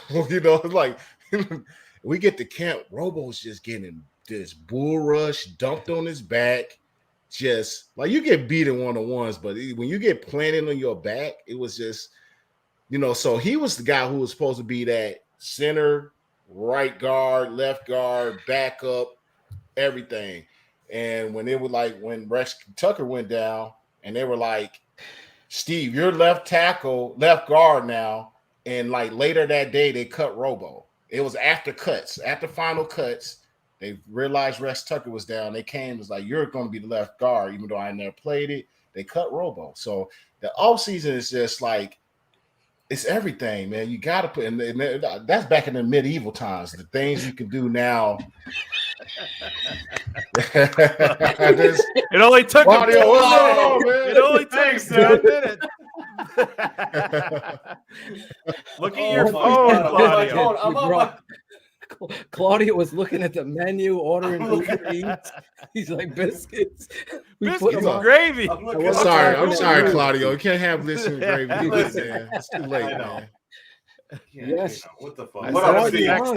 I sent him a text in the middle of that. It says hi. Yeah, that's what I looked up. I'm like, what the fuck? We had you on. I wasn't laughing at Steve. I apologize. I'm like, when? I think a good question, Steve, is Olin was on his own podcast with Big Cat. I think that was the one that he was on talking about it. And he said he went to Jerry Angelo and he's like, hey, you got to get some guys around me that have some size that make my job easier. And he brought up Bernard Robertson and guys like that. But, you go to Braxton Jones is like 6'5", 312, and Jawan Taylor is almost identical in size. You talk about a guy, we brought up Orlando Brown, like 6'8", 340. Say if Cody Whitehair is here, what does that mean to the left guard when you have a guy that's that big next to you? When I had Gibb, it's like having personal protectors next to you. Because I felt like, not that Olin needed it, but I felt like he did need that assistance. Like, what I mean? Like, he needed me to come off the ball and really come down on that ace block with him. You know what I mean? Like, he specifically talked about that block, Steve. Yeah. And that's the first thing he told me. Yeah. I didn't know nothing about guard. I only played tackle. And he said, dude, come off the rock. That's all I need you to do. Don't worry about the linebackers, because I didn't like what linebacker I'm going to now. You're supposed to know the whole thing, the whole field, and everyone. You play tackle, you're supposed to know what the guards know. I was like, I just know what I'm doing over here. So when I went to guard, I was like foreign land. He was just like, dude, just come off the ball. I'm gonna point to the linebacker, and you go. Obviously, I've learned more, as I got in that position. But that's all he was concerned about. And then over the years, I just want to always make sure Olin's the toughest dude I fucking know. But it was always, I always felt like I got the body, I got the size to help him out and protect Olin and keep some of that. Because they, the bigger guys, the noses, they would try to, they would try to beat up on Olin if they can. That was the only thing they would try to be able to do. Patrick Williams, that was his thing, try to beat up on Olin, use his size, but that's when we come in. Gilbert Brown fucking you had to really. Listen, that's what I respect about Olin, because he keeps it 100 all the time, and he understood, as good as you are, offensive line, we can't just sit here and say it's cohesive and team and five and then it not be like, no matter who you are. Jesse Sapolo, a Hall of Fame offensive center, would tell you the same thing. Any center is going to need their offensive lineman working with them to get those combos. You call it an ace block, scoop. How are you getting that 3 technique? Yeah. And how is he going to get there? With quickness, but if you don't create that bubble, that space while you're getting on the back, you ain't going to get there. You make it easy for everybody. That's what fundamentally the Chicago Bears have been so behind the times, whether it be talent or coaching on the offensive line or head coach. Well, I'll just say this, and this isn't from Steve Edwards. This is from a player. Harry Hiestand said, Coach Nagy, I'm sorry, we just can't block it like that. You're putting us in bad situation. We can't do it. You do it. That's how we do it. No, we can't. We got to do it this, or we're going to have to make a call. No, there's no call. Now you're setting your offensive line. Your offensive line coach is a Hall of Fame offense. You're telling him we don't do it. You don't do it. And that shit would irritate me, because you got to have that. I think like that listening, that offensive line coach, and you are sitting down. Can we do this? Yeah. He would. And real quick, going to that's why that pair, that's why it was strange because he brought Harry Hiestand in, but that's how clueless Nagy was. You brought a guy in to be your O-line coach. You're supposed to get on the same page with him and understand and really whatever he likes and the way he wants to scheme it up is the way you got to kind of tailor your offense off of what he feels is the best. And he is the best at one of the best doing it in the game. And you didn't listen to guy. You want to Clyde heads with him. So you look back at when I said Pete Haynard, we had Terry Shea. They were together. Both of them got split. They got sent out the door together because any O-line coach in his right mind wouldn't sit there and allow agree with an O-line coach a coordinator saying we can't audible. We didn't audible that year. I don't know if y'all know that. Yeah, they would not audible out of anything until we had an opposite call towards the end of the season where we just went opposite. We didn't like hey, check out of this. We were literally, I was like, who is this guy? What are we doing here? So him and Haynard were together and they got sent out the door together. So it's like you got to have that parent, man. So it's like I'm concerned about that. But real quick, I wanted to go back to what Shane saying having a big guy. So I said I use myself as being next to Olin, but to have like a guy like Big Aaron Gibson next to you is very.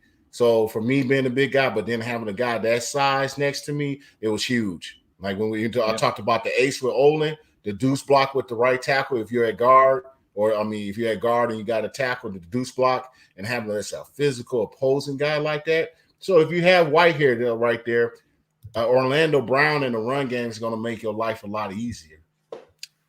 We got a scroll for Steve Edwards at the bottom so we could follow Big Steve Edwards. Steve, I want to make sure that we can get you to come on, me, my dad, and Shane and Cars to break down some of these college offensive linemen with us. Yes. Can I get you to come over on the Patreon? I know we talked about it last year and the year before we had you. Last year we had some other stuff happening in your life. This year, though. Yeah, we're coming up. We're finishing up some of the defensive linemen this week. Tomorrow night, actually, right, Shane? Tomorrow night. Yep, 8 o'clock. Tomorrow night, we're going to be 8 o'clock breaking down 2 defensive linemen. One of my favorite defensive linemen, not talked about enough in this draft, is Pitt defensive tackle Kalijah Cansey, and also another freakish talent, kind of in the Bryce Young mold there.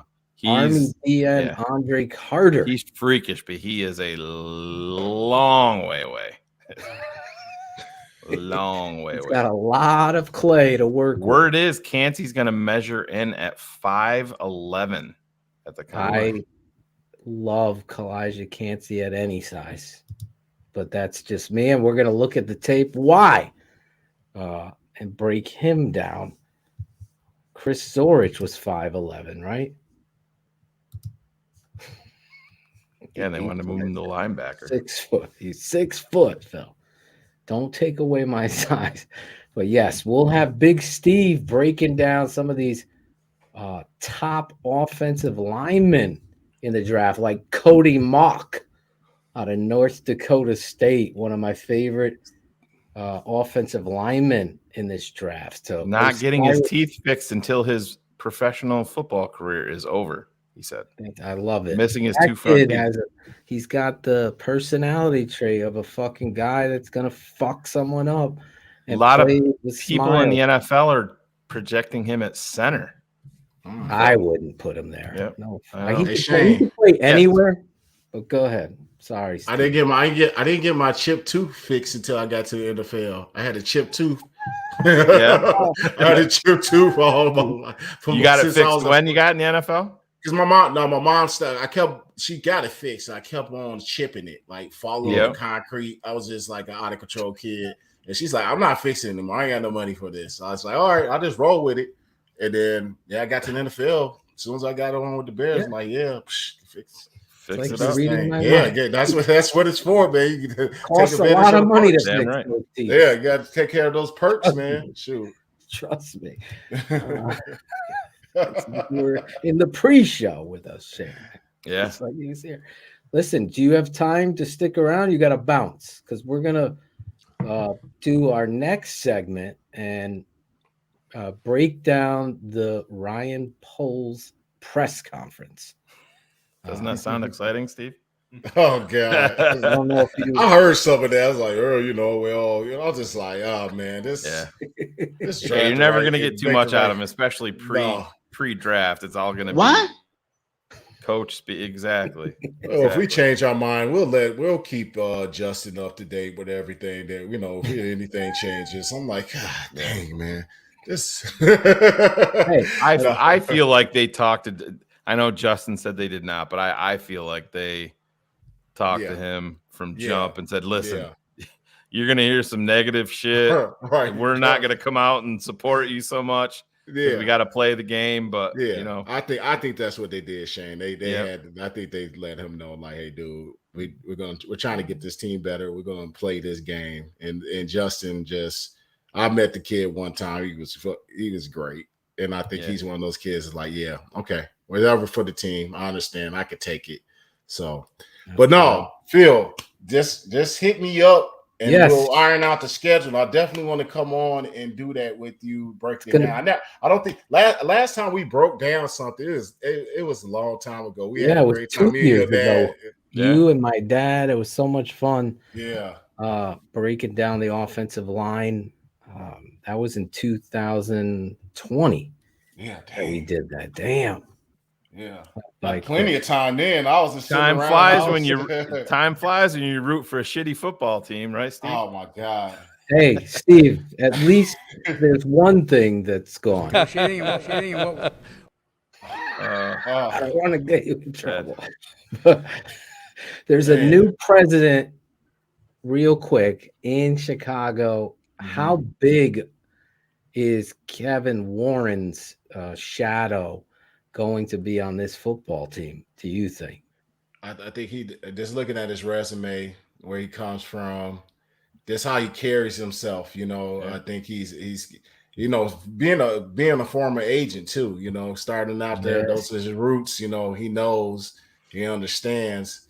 You just look at some of the deals he's done. He was part of that Minnesota. Now, do we agree that Minnesota Stadium looks the best? No, but he got the deal done. You know what I mean? So I'm he's got experience in doing it and doing it the right way, where they hosted a Super Bowl. So in Minnesota, cold ass Minnesota. So, and I think he has a presence. Just look at the way he carries himself.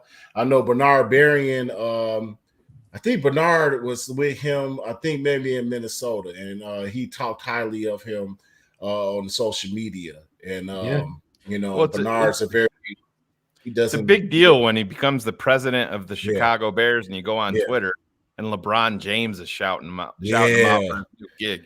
Him and Michael Cooper were fucking going crazy. Yeah, he brings some clout. He's bringing something that you could just feel something like this. I mean, obviously we're coming from Ted, and it's just like this guy got some charisma. He's got some authority. He has all the experience to back it up, and I think where we're moving, I think we're going to be heading in the right direction. It's just about, let's start making these right moves this offseason, and I think we're in good hands right now. I think things are going in the right direction. So that's all we can hope for. And the only place we can go is up. Yeah, that's the only place. Can't get any lower. Can't get no lower than this, man. So 1947 was the last time the Bears held the number one draft choice in the NFL draft. In 2023, we're 30 years away from 1990. They drafted a running back that year, and he played one season. So that's typical Chicago. If the Cubs can do it, we can do it, right? Yeah. I'm a Cubs fan, so I had to deal with that. I had to deal with all that. Follow Big Steve Edwards at Big Steve 79. If you're listening on the podcast, that's at Big BIG capital STEVE 79. Big Steve, I love you, man. You are TTNL family, just like we said in the promo. And actually, next year, real quick. Yeah, real quick. We got to ask him when the tomato plants get started. When do the tomato plants? Real quick. real quick. Good drop. When did they get started, Steve? Oh, I planted Saturday. We started, yeah, 95 different varieties of plants this year. It's gonna be crazy. 95. It's about to Claudio's get crazy. favorite plant. Is Claudio's favorite plant in the garden. Oh, that one. I'm on Coming over your house next time we're in Chicago. That's off to the side. I'm on to psychedelics now. Mushrooms. Oh, the mushrooms. Microdose. Microdose is becoming a popular thing in the. You got to go see Jake Plummer. He's a mushroom farmer now. I already got some of Jake Plummer's supply. I ordered his stuff. Oh, shit. Yeah. Look at Lion's you. mane. I got me a little lion's mane up in there. A little microdosing. Yeah, I'll do. That's next show. We gotta. Speaking of drugs, have you seen Cocaine Bear? Oh, I gotta see it. I heard the movie. I'm like, is that the story of Sam Hurd? He just got out. He just got out. You see that? He just got released. Sam Hurd just got out. That was good. Damn, that was good right there. I've been waiting all night. Claudio's been waiting. What do you think he was doing on his phone? He was writing that joke. No, for real. I saw that movie actually the other night. It was actually pretty fucking good. Yeah, I heard it was stupid, but it was good. Yeah, I gotta see it. I gotta see it. Thumbs up movies with Claudia. That could be an off-season segment. Off-season segment. Well, Steve, I love you, man. Next year, too, though, man. This TTNL, you weren't able to come out to the Larison estate. You missed the big TTNL party. Jim was giving away books, DVDs. I'll be graduating from college next year. So that's the I told you, Phil, I've been, left school, never went back to finish. Make your mama proud. Yeah, I'm about done. Degree. Straight A, man. Straight A student, man. You. No, so I'm trying to finish all straight A. What's the major? Business management. Nice. Yeah. Yeah, that's why he's growing those mushrooms. I thought he was going to say horticulture or something like that. That's his side hustle with the business. He's going to have his own microdosing company. Right. Yeah, man. I'm great. I'm growing to crack the reputation of Shrooms don't lie around Chicago. So this garden is going to be off the chain. Then I got to get credit to my fiance. I don't do it all by myself. I got to get her. There credit. you go. That's my partner in crime with the garden. But we're We've off been the chain pushing with it. for the Shane and Phil invite to eventually this wedding. Oh yeah. Be looking out. Oh man, can you imagine us at the wedding, Steve? We'd be breaking it all down. Oh, we got a misstep there after the vows. We're gonna make you your intro will come out. You'll walk out to your intro. Oh man. At this point, this guy doesn't even. Hey man, that's Ace Block was pretty good. Yes, that Kansas City game sucked too. Oh my god, but that was a hell of Cordell came in for Rex got hurt. Cordell went down. Chris Chandler, I got close to my eyes, so I'm just like trying to. Chris Chandler, I couldn't hear anything. I said, "Can you speak? Can you speak up? Because I can't hear anything on the edge." I think I had I forget who I think he was. He eventually Cal Tuck something. DN. I think he eventually played for the Green Bay. Speed rusher. Kansas City Arrowhead. Loud. Chris Chandler was like, I said, I can't. I was like, hey, man, you want to get another concussion? You better speak up, man. I cannot get off the ball, man. It started off, but it actually started off good because Rex was on fire and then he got hurt, man. So yeah. Can you sing the Heart Foundation, the Mount Carmel fight song? Can you sing it? He wants to know. Or can you sing? Everybody can sing the Bears one. Come on. Right? 30 yards, 20 yards, 10 yards, touchdown, victory. Stand up and cheer the men of Carmel. Cheer for the men on the field. We're out to fight for the old brown and white. We're out to win victory. Rah, rah, rah, shoulder to shoulder battle. Whatever the odds may be. 30 yards, 20 yards, 10 yard touchdown, victory. There he is. He's no Harry Mack, but I'll take it. I knew this. I was feeling a little loosey goosey. Yes. What are you sipping on? Weller, Lil Weller. That's another thing. I got the bourbon collection going too. So that's my other. The bourbon. Garden bourbon. Oh So, man, Jim had the top shelf. Bring out the bourbon. That reception is going to be lit. We get It's Reveille gonna be- there. That song will be played. Yeah. Parents will be like, "What the?" He's Big Steve Edwards, former Chicago Bear, number 79 in your program, but number 1 here at TTNL. I love this guy. Follow him. Going to see more of Big Steve here at TTNL coming up. Yeah, I'm back. I'm back in action, man. Yes, we're glad to have you back, and we're going to definitely use you on the field. We're not letting you sit on the sideline. Yes, all right, Steve. Thank all you. right. Appreciate you. Man. A lot of fun tonight, man. God Great bless. times. Sorry, I cut you off there. As always, bear down. Bear down. Big Steve Edwards. The man. Oh, my God. I love Steve. Yes. Maybe one of the classic moments in TTNL offseason history. Claudio. That was good. I got to give it to you. That was good. Wait till you see how uncomfortably long it went. It was a while. Credit to Steve for continuing to talk. Claude, at one point, so I when couldn't Cool Kennedy compose cuts myself. this, when Cool Kennedy cuts this, I want the crickets playing. Because at one point you were up on the screen all by yourself. Well, that's what happened. I look up and I'm like, yo, what the fuck? But it's okay. It's all right. Oh, my I like the message in the back. Put your head on a swivel, he says. Exactly. Don't worry. You guys put your head on a swivel. Big Steve, what a guest. What a great listen.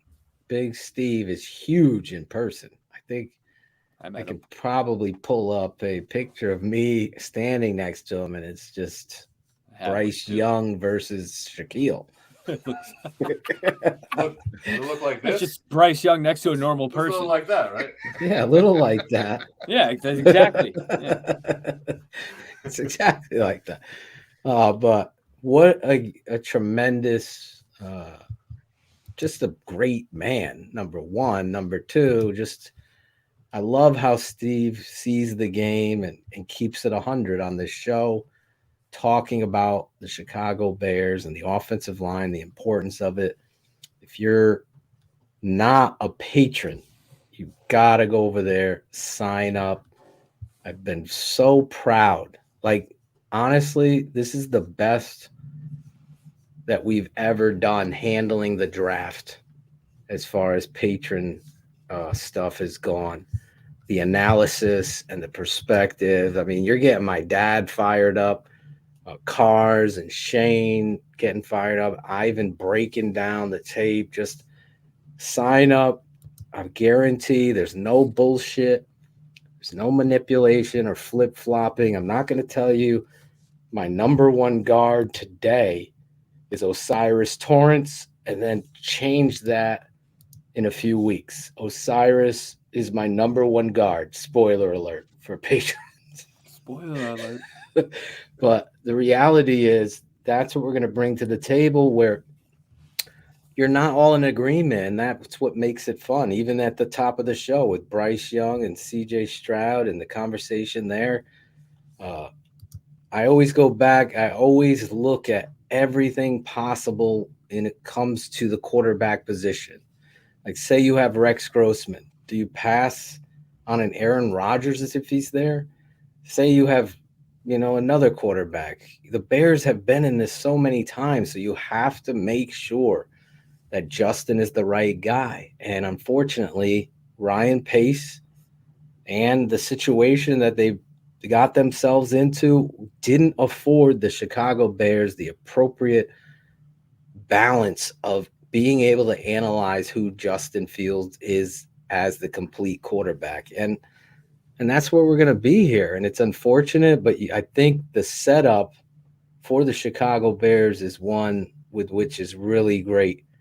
I know Shane's having a little internet issues, but so I'm sure he'll pop back in once that comes available. But I think the reality is the Chicago Bears are in a position to see who this GM is. And I got to be honest with you.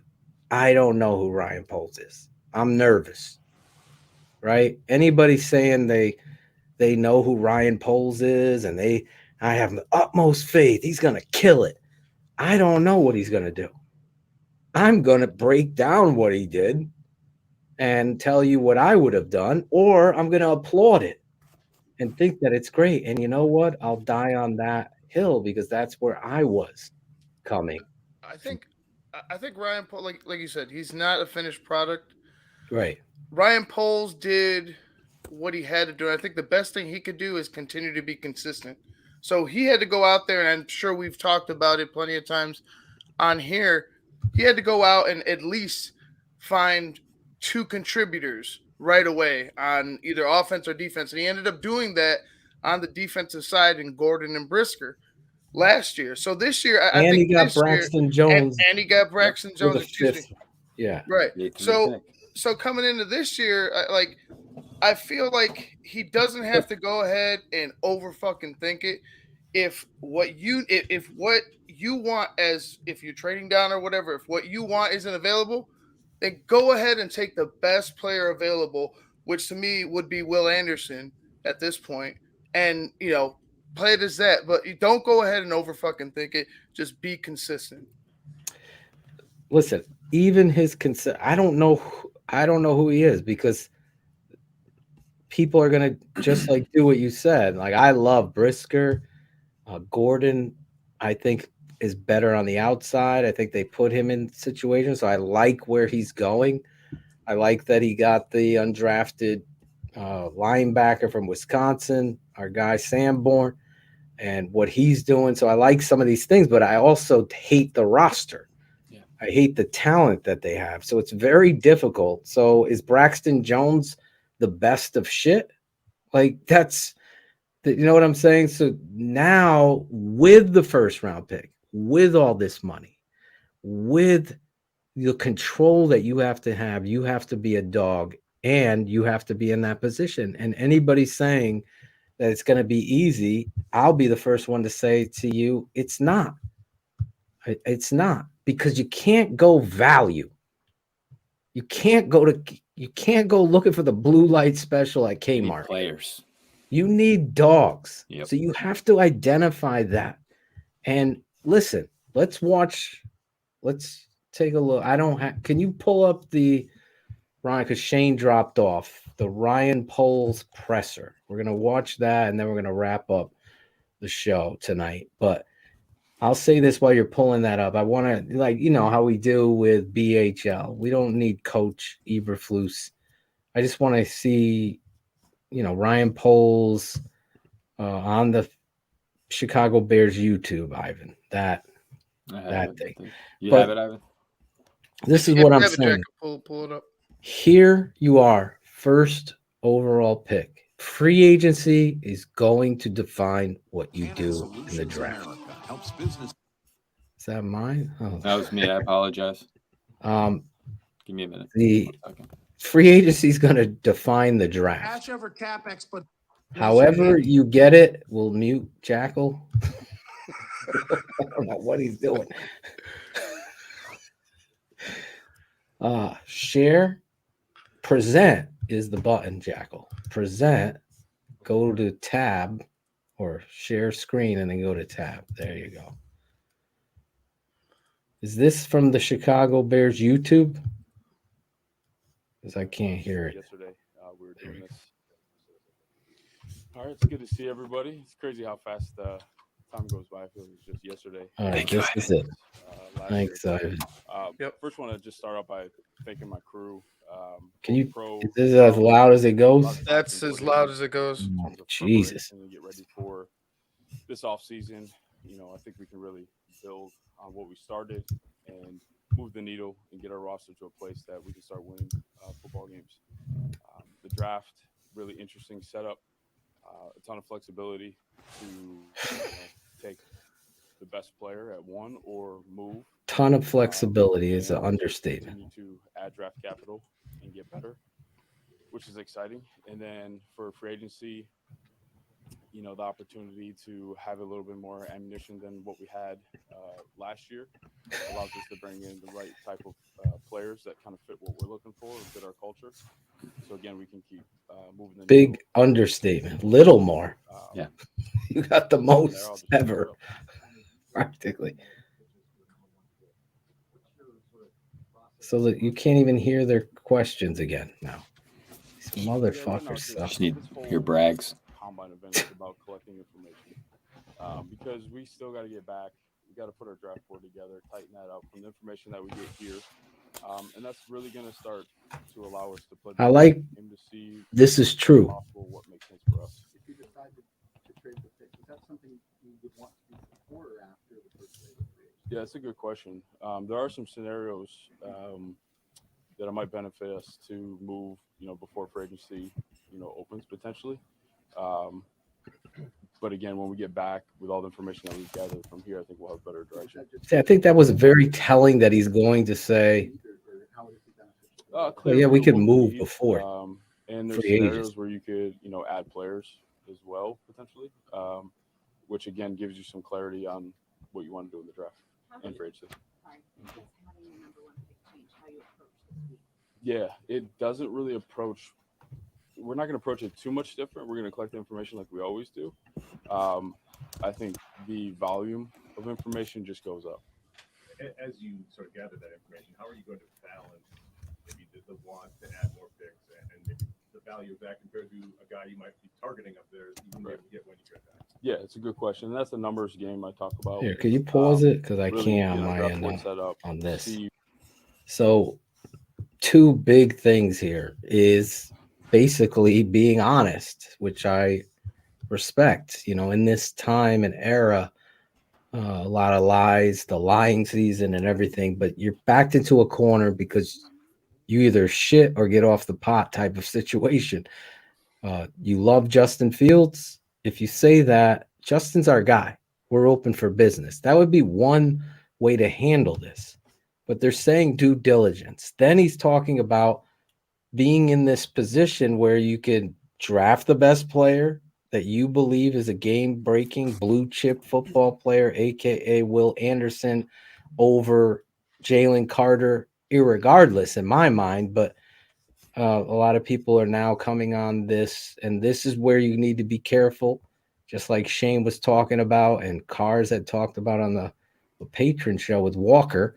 These guys that have a great athleticism, size, length, and a high ceiling don't overlook what Will Anderson did and plays and what he's going to do. So as freakish as Wilson is, and I believe there's going to be a big ceiling for him, the best player in this draft is Will Anderson, even if Jalen Carter wasn't arrested or whatever, warrants out for him, whatever that is. Yeah. So now you got to decide, do I take him and build him as a pillar piece, or do we, trade down and kind of accrue a bunch of players and hope that in a draft that always is 50-50, irregardless, that these bunch of swings at the plate are going to come to fruition. It's the age-old adage. As long as I'm sitting here looking and thinking and listening to everybody's opinion, I'm of the belief that if you could trade down one with Houston and make sure you threaten them with the Colts and still get Anderson at 2, then you've won, because you got something in return. You held them hostage and you didn't lose the best football player in the draft. That's really what this guy's decision is going to have to be. How do you rank Will Anderson, Tyree Wilson? How do you rank these guys? How do these offensive tackles rank? No one talks about that. I have Clancy, I'll tell you right now, in my top 10. I believe. I don't care what he measures. I'm watching tape of Clancy just do crazy things. I believe he's that talented of a football player. We'll see how he tests, what he benches, but I see the power and strength. Those things in this whole draft, Ryan Poles is going to have to make that decision. Now, I'll put it to you like this. You know, if you have a redraft of things, they do this every year, right? They redraft, like, oh, let's go back, let's redraft. A lot of people hide their original draft stuff. But Shane, we don't do that. Shane says his entire street is down. Oh shit. Yeah, that sucks. But the weather's awesome. But guys, the situation with the Chicago Bears, to me, Will Anderson is the class of the talent in this whole draft. So you have to weigh that against several swings. Now, there's good players in there, but are they going to go? So, see, I agree with you on that. Talent-wise, Will Anderson is definitely the tops in the draft. I would definitely take him at number one. If I were going to stay at number one, top four, but if I were going to stay at number one for the Bears, that's who I'd probably target. Yeah. But I think this team is just it's the same thing as, trade all these guys for one wide receiver or something like that. No. This team needs way more players and needs to fill way more holes than just one guy. And I know you believe he's generational and he could just destroy a game plan for offense. But for me, I think there's more to build off of. You have to build more of a foundation than just one guy. Well, that's why. Can I pose you a different way then, Phil and Ivan? Let me free agency is so important. Hold on, Chris. Gotcha. The Bears go out, sign an offensive tackle, 2 guards. They go out, they sign a defensive tackle, a linebacker, a corner. They have to, by the way. They go out, right? Now you've set yourself up to say, hey, I can take the fucking blue chipper and have that talented football player there. You go back and you look, I've always said it, quarterback number 1, pass rusher 2. That's how it is. Then you go to offensive tackle, corner, and you can argue there. But if you hit free agency, and you should, that should be your bread and butter on offensive line. They're ready-made veterans. I go out there and get the kid from Denver right now and put him at guard. What's his name? Dylan? The hell's his name? Dalton Risner. Yeah, Risner. Dalton Risner. Get a guy like that. It's a fucking animal. Fucking knocks people around. Now you got opportunities with Tevin Jenkins, move him to right tackle. You want to build with Braxton Jones, and you get Orlando Brown. Say you get Risner and Brown. You think that changes your offensive line? Then you go on the other side. Jones. Free agency sets up the board. 2, Ryan Pohl, and the audio on this sucks. So it sucks that we can't really hear the questions, but here, you want to try mine? You could try. I don't know if it's I don't think it's Ivan's fault. I think it's the Bears. Maybe. Try it. Maybe it'll be louder. But the reality is, and then get to your question, that you can't pass a generational talent with a history of the Chicago Bears being, Brian Urlacher, generational talent. Yeah, that's a good question. There are some scenarios that is a lot. that it might benefit us to move. Can you before full screen that? Opens potentially. But again, when we get back with all the information that we've gathered from here, much we'll have better. better direction. Just because it would give you a clear view of what can I pause it from here? Yep. A clear view of what we need. And there's scenarios where you have to pause it from add your players other screen well, or your other tab. Which again gives you some clarity on what you want to do in the draft. And for instance. The thing that he's really being transparent here, and it's right, the 40 times are going to check boxes, but it's really the medical that you want to get to make sure that your tape, I give this guy, say on a score level from 10, 1 being bad, undrafted, 10 being blue chip Will Anderson. If I go there and I got a 10 on his tape and I got a 6 on his medical, now you have to freaking really do a conversation with these doctors. Like, how bad is this? Is this something? The tape is telling me he's tremendous, and that's where decisions have to be made. The 40 time and the explosive numbers, even the on-field drills. I love to see offensive linemen not in pads moving around, because then I could see athleticism. Other people don't like those drills. I do. Mm-hmm. This Ryan Poles is being very transparent in here, talking about what he just said, saying this is a piece of the puzzle here. I like that he's just being honest like that. Go ahead. Well, Jackal, what was your question? I'm sorry about the draft. Just to spin it the way Ivan looked at, in regards to how he's saying maximizing the value of the first pick to kind of fill other gaps in your roster. What positions outside of quarterback and do you think the Bears have at this moment where you don't need to draft a player at that position with one of those top picks? Is it just quarterback, and you'd take the best player anywhere if you don't take Will Anderson and you trade down to accumulate picks? What do you think would, looking at the roster? See, I don't agree with Ivan. I'm just curious. That's why I'm asking the question. This is why, because I believe you pay to fill talent. You pay that to set yourself up to say, this guy's generational. I'm not passing on him. I'm not. That's what I believe. Even all those guys you build through the draft. Well, I have a first round pick.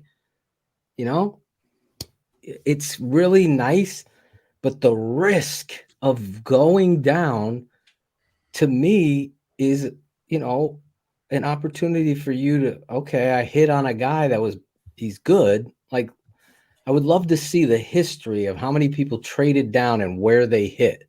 Well, let's say they trade down. Let's say they trade down to get to 4, right? Let's say they just stay at 4. They end up drafting whether we'll figure out what goes on with Carter. But let's say they draft. So they get Anderson. Or Anderson. If they got Anderson there, that's a home run. You got the Cardinals. You got the Cardinals that could draft Anderson right in front of you. I think so. But let's say either or. What you've done with trading that number 1 pick is giving yourself that opportunity to go ahead and still get you a prime, a top talent in the draft, definitely a top 5 pick, in either Anderson or Carter. And then you giving yourself the opportunity to go find you a guy like a guy that's rated in the first round but has an injury problem. Or has just like a attitude issue or something that doesn't affect his game on the field so much. Like it just gives you, for me, it gives you more opportunities to find players that could affect your team. Here's the thing. We don't pick till 53 after our first, whenever we pick in the first round. Here's the thing. You have to weigh what it is that the thing that sways me to trade, in all honesty, is the future one. And the reason is, and it's not a popular reason, but it's to protect yourself for the quarterback. Is this guy the quarterback when we define who we are and we get the right pieces and we sign these players? I'm protecting myself. Stumbles, yeah. Yeah, if Justin Fields stumbles, now I'm not saying he's gonna, but a smart businessman protects his fucking business. And the business of quarterback has been amiss in Chicago for centuries. And I'm not even exaggerating. So I'm tired of this. So the thing that Ivan could sell me on is like, hey, coach, we trade down. We're getting a 1 next year and a 1 year after that. With that in mind, this season, I'm going to get you a good football player here. I like Brissy from Clemson as a 3 tech. I think a lot of people don't like that. I'm never worried about Harrison Jr. next year. I don't worry about fucking wide receivers. My thinking is trade down there, get it. If Will Anderson at 4 and we get a future 1 and we get a 2 and a 3 this year and whatever else, that is a fucking home run. And all praises to Ryan Poles. but the risk to me is really in there. Now, I would say I would be more comfortable saying, Houston, you want to rap a lot? Come on up and get fucking the number 1 pick and give me Laramie Tunsil and give me your first, and we'll do it. And now in a 3rd round this year or 2nd round, whatever it is, I would get that and I would feel comfortable because then I know I got Anderson and I got something. And no Bears fan, we could have got a haul. We could. No, you did the right thing. You did the right thing. But, there's the risk is there. Even with as high as I think Will Anderson is, there's risk there, injury. You think they trade this pick before free agency March 12th starts? Do you think they make, been reading about that? You think they're going to I don't think they trade it. What do you guys think?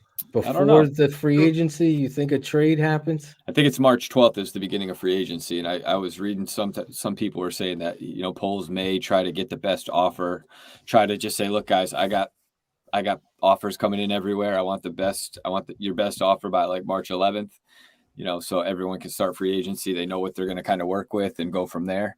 And they could always make another trade after that. But what are your thoughts? I think your best, if it were going to happen, I think it would come from like the Colts or like the Panthers, just because they're going to go ahead and you'd have to pay a lot to jump up that many slots for Carolina. And I mean, not as many for Indianapolis, but they're kind of in a desperate situation with Houston right in front of, right there. So I think the smart play is to wait till closer to the draft. So I think they're going to go ahead and hold on to it and just wait. I do too. I totally agree with you, Ivan, too. Yeah. I think you got to let these pro days iron themselves out. If someone's calling you up and blowing you away with what it is they're going to give you, then you have to seriously sit down and think about it.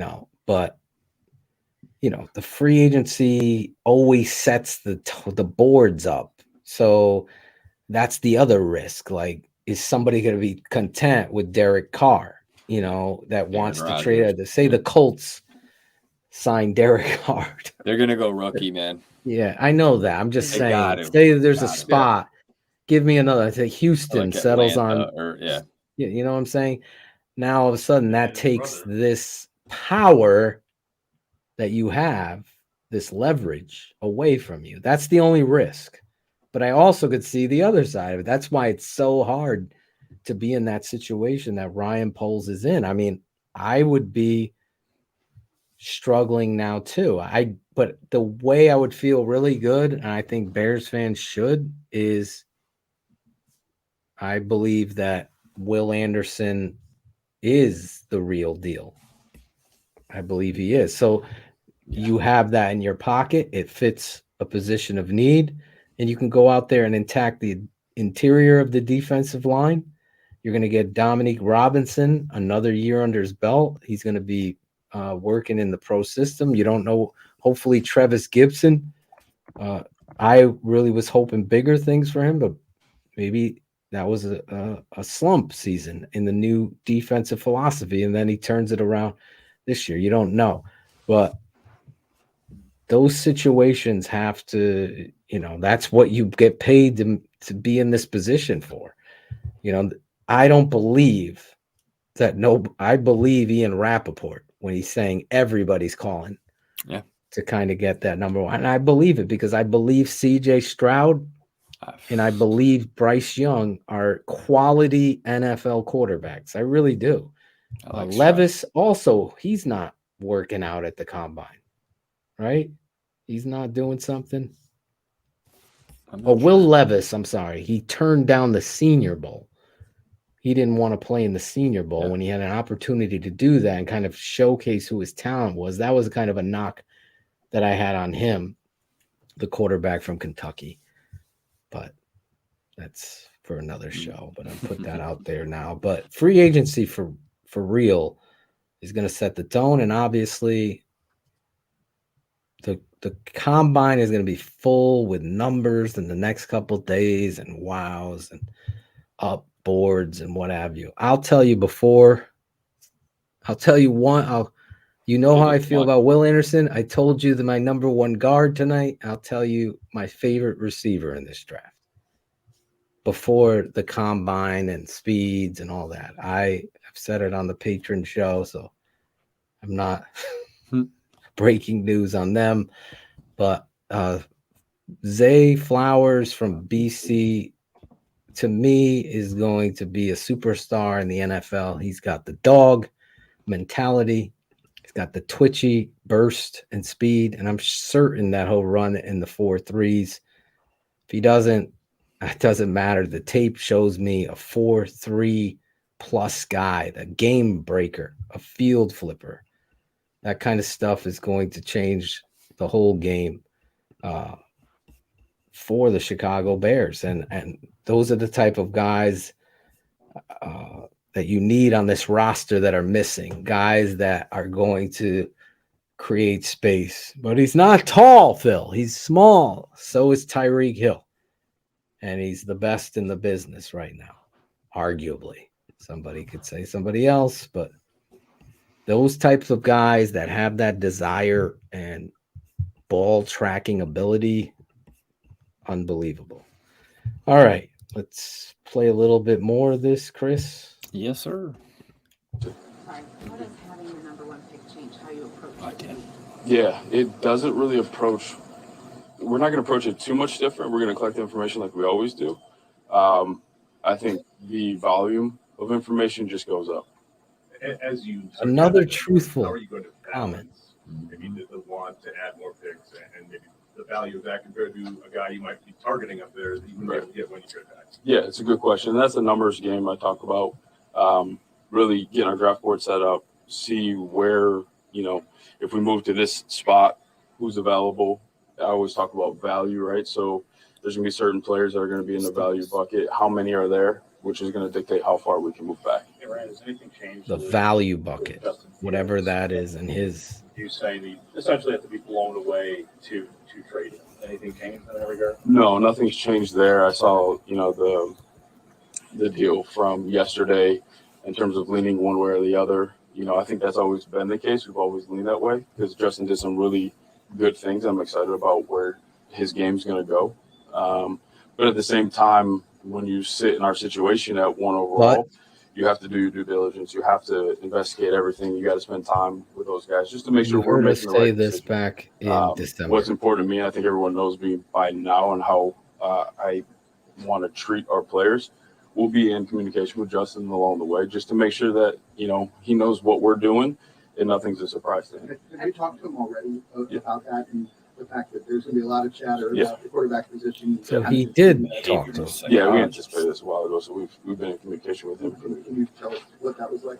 No, it's just that there's going to be a lot of noise, and I'm going to just know that I'm going to keep you up to date with what we're doing and why we're doing it. And I think that's important for him to kind of know what we're doing. There's been a lot of speculation about offers coming in for the number one pick. Have teams reached out potentially about Justin and you guys maybe moving on from him? Yeah, there's been a lot of different scenarios, and it's really just kind of starter conversations right now. So nothing specific about players, picks, and all that. Can you pull up last year's first round? No, I haven't gotten that yet. What parameters do you have for the first wave of free agency? Parameters in terms of what you're going to use? Brad Biggs. What parameters do you have in the first wave? 48 hours. Spend money, motherfucker. Same setup as before. We have, just like the draft, we have players that are going to be in certain buckets for values. And, this year we have the ability to approach and go after a few of those guys. I think if you do, we're going to stay selective. We're going to have parameters that kind of match our values and our research. We have an unbelievable analytics team. Our cap group, lost me Matt there, and Cliff do a great amount of research to kind of keep us in that range and making smart decisions. Because I think the key is we don't want to ruin baseball. It's about we don't want to waste this opportunity and do something that's not analytics sound, that doesn't allow us to have this flexibility in years to come. So that's the balance that you're trying to take advantage of now, but also not trying to hurt you down the road. You use the word value. Can you actually find value with the very opening free agency? Not really like straight to the value, but you can have parameters for what that looks like historically. What realistically can you? I don't know what he. What are your benchmarks for the next 4 or 5 weeks? Yeah. So the thing about free agency, you got to always be on your toes to adapt and adjust. But at the end of the day, it's I'll put it very simply, but it's to improve our football team, get as many guys on our team that can help There us you do go. what we're trying to do, which is Be win a lot of honest. games. Gotta spend. Gotta do it. What traits are you looking for in players? What are you looking for there? Yeah, I'll go back to coach's hits principle. Guys that play the way that we're looking for, violence, length, tenacity. Length. That's what we're looking for. Guys that can get after the quarterback, I'm but also out, play the Jackal. run as well and be disruptive. I don't want to put words in your mouth. Is it safe to say from what you say now and that kind of that you're planning on just being a quarterback? That's the plan right now. And like I said, we're going to do our homework on this class. And if something changes, and again, I'll just use the same statement, we got to be blown away to say, you know what, I think this is best for our organization. What can you learn about quarterbacks here that you have? He laughed and said, Yeah, so this is I'll an say it opportunity to again. sit down Gotta and be spend time blown with them, away. get to know the person, what makes them tick. You This have a is period what of time Shane and where I you were can get them talking on about. film and talk about different Huge. scenarios, and you can really see how they process.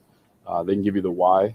You know, is it very don't is give it them the why. short-sighted, or is it like a Claudio. overall like big picture view that they give you, and they can tell you why they're doing the concepts. Lawrence Funk And that shaved your you know, head. That's everyone's why. taught differently. All the schemes are different. That gives you a little bit of guidance of how much they know about ball and where Logan they're already sitting. trusts polls. Good.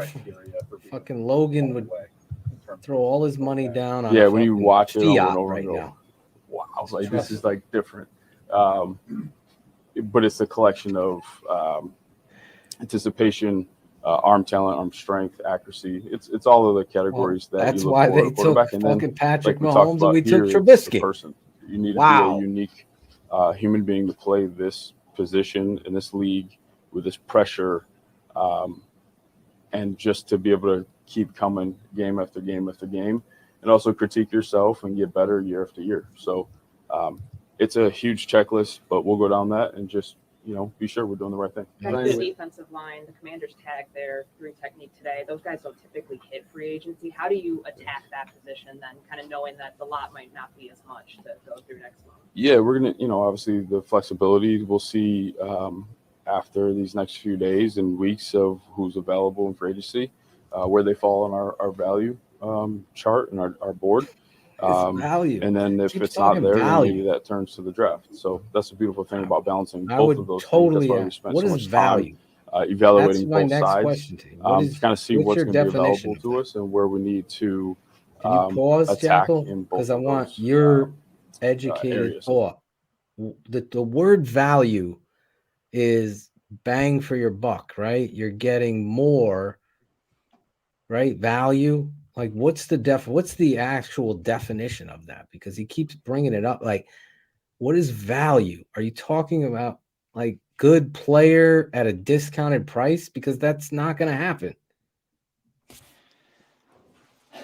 I think there's a few ways of looking at it. Analytically, you can look at it from the rating scales that players and draft picks and values, what everybody holds. So if you're able to accumulate more picks and get more worth, exactly the value and what the player is actually worth, you can quantify a player's value. And the more you acquire, instead of having one pick, it's more valuable to have more assets to do just that, I'm assuming is what he's referring to. That's a pretty good explanation. That's what I want to understand. I would love for one of these guys to be smart enough to say, what's your definition of value? And then he's referring to bucket, you know. The value bucket. Yeah, so I don't know what his bucket term is. Is those guys depicted traits that you've defined that fit in your bucket? Is that what he's coming? Like these things to me, he's being very revealing. I don't trust Ryan Poles yet. Not one bit. I do not. I'm just for the record. I can't wait to see and believe in Ryan Poles. But right now, he has the hardest job in the business. Because if you go out there value shopping with the shittiest fucking team in the NFL, you've just lost. Okay. This isn't fucking Karen's Christmas party. I got everybody a nice, beautiful kid. You are gonna have to overpay Orlando Brown, like we told Big Steve. Like at the end of the day, Jaguars. Exactly, and Jawan James. You know, these guys are gonna have to be paid a certain way, and the Chicago Bears have nowhere to hide. There's no more Ted Phillips in the way. So hopefully, again, this is my breaking down the GM this year.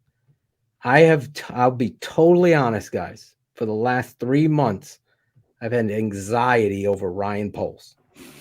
I'm serious. I don't know if he's the guy. This is going to tell me who this fucking guy is. How does he handle free agency? Are you setting yourself up to take the best player, or are you just going to appease? And I'm going to bring up this, this draft, okay? So I get 3 picks in this draft. I trade down. Next year I get picks. Honestly, when you look at some of these players, are you going to be happy losing out on a blue chip? Like, do you think the Jags wish they had Aiden Hutchinson? I think they do. These are the things that you are looking at these drafts. Jordan Davis, what did he do? Played 17 plays for the Eagles. Now the Eagles obviously have, a thing. Where would Garrett Wilson, the rookie of the year, offensive rookie of the year, would Atlanta take Wilson instead of London? Yeah. These are the things that you can't go back. It's nice to say I got a bunch of picks. Well, do we know what talent's going to be there at your pick next year? No. So it's a risk on top of, is the player going to pan out? God damn. So not a quarterback in sight. Yeah, keep scrolling down. Is there any wild, man? Think about it. There's no quarterback. But when you look at that list, if there were Kenny Pickett comes in at 20. Yep. But say you had the 1 pick in this draft and you were able to get the 9 and say then we went to 4. Okay. Like we're doing right now. Yeah. Right. Everyone's say we go to 4 with the Jets. You got Sauce Gardner there, right? But is there anybody else taken behind Sauce that you would have been you'd be happier with? Like, that has scroll more value. down a little bit. Well, I was a big believer in Evan James Neal Williams, but he got hurt. Evan Neal, I believe, has a big future, but he didn't play up to par. I was a big fan of Treylon Burks. He's Zion Johnson, I loved.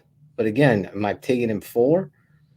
You're probably going to take Sauce Gardner at 4. The Bears took Kyler Gordon, right?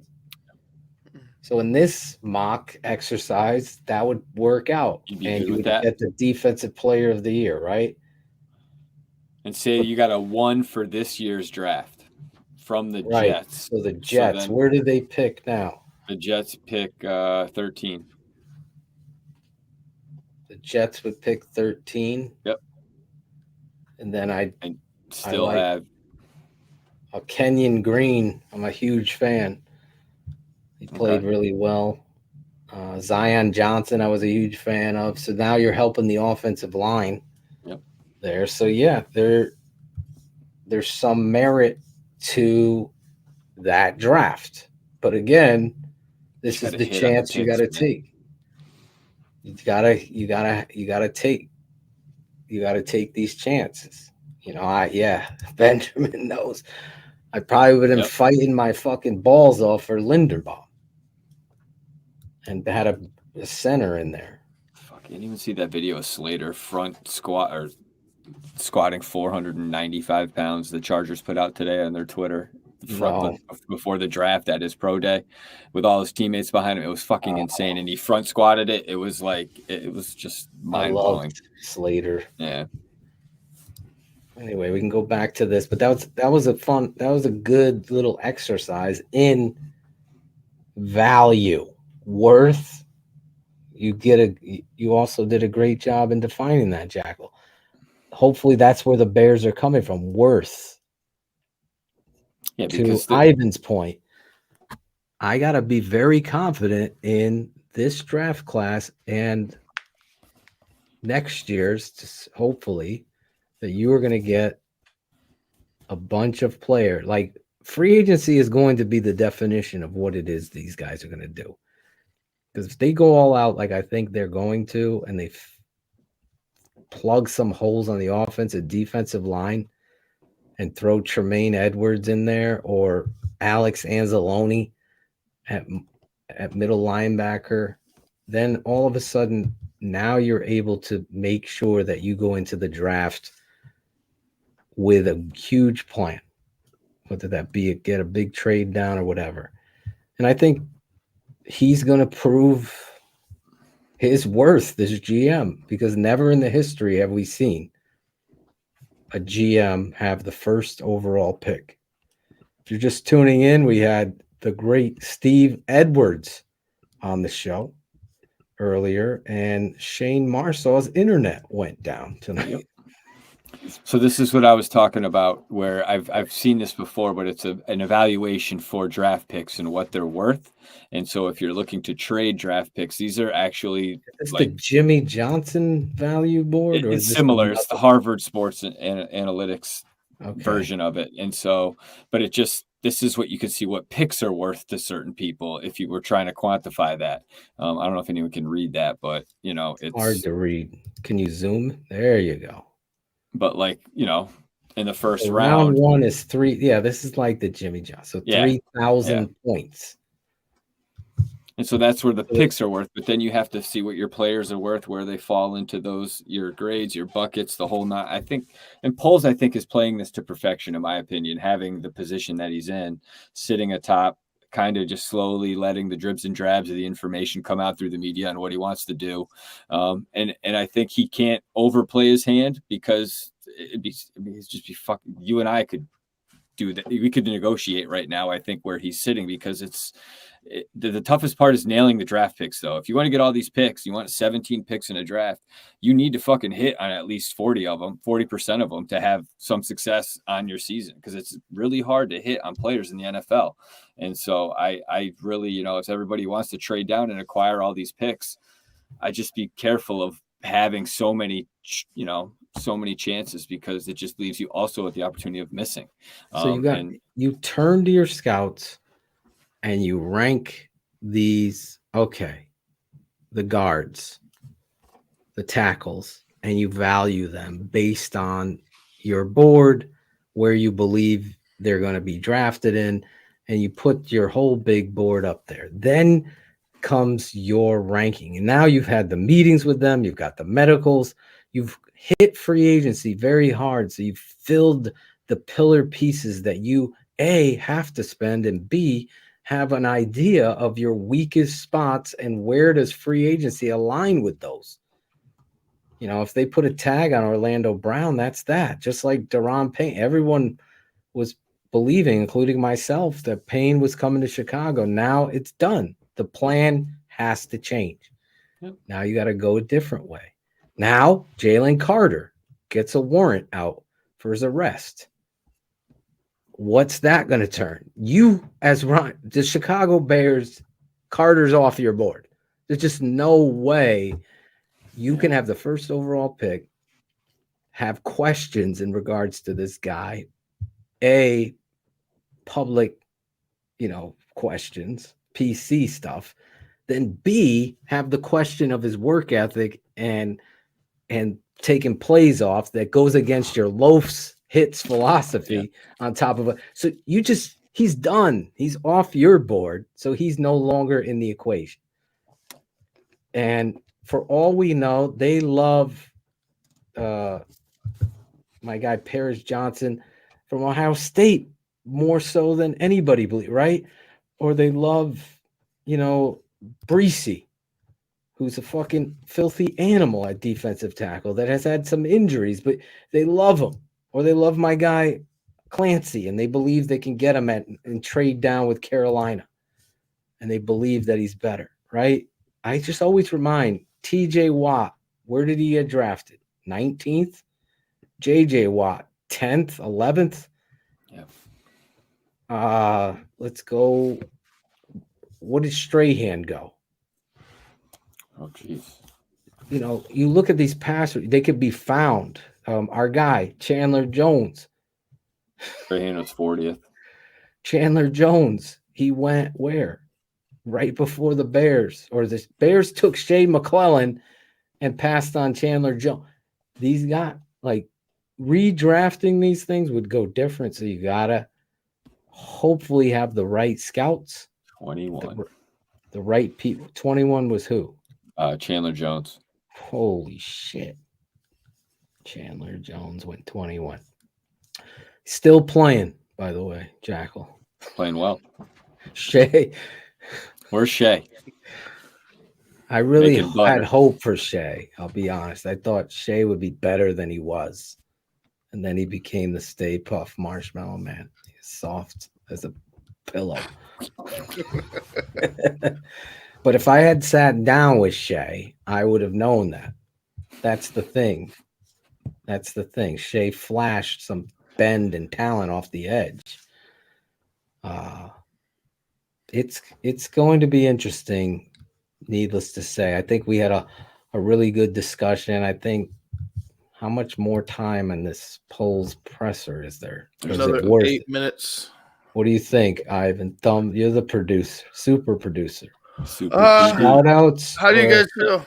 I mean, at the end of the day, he's talking. I mean, we've all watched it, right? Yeah, I've watched it. I mean, I don't. What's your go into tomorrow night? We're going to be back on the patron side breaking down the draft with my dad, Shane. I believe Cars will be there.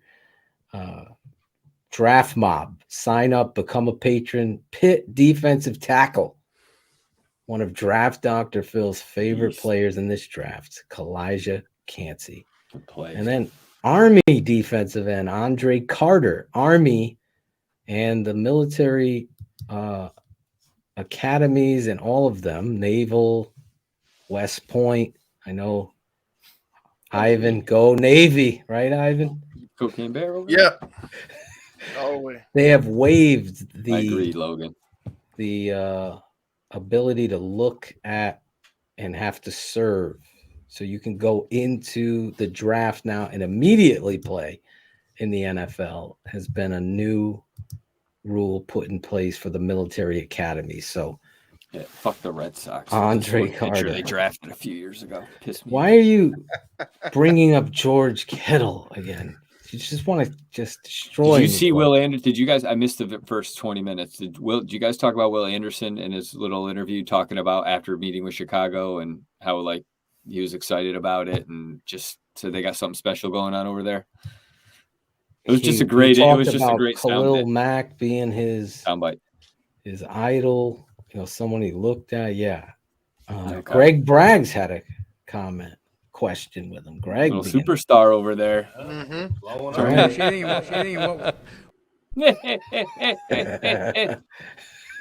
Angelo, I was asking Angelo if he knew Bragg. Angelo, do you remember Greg Braggs?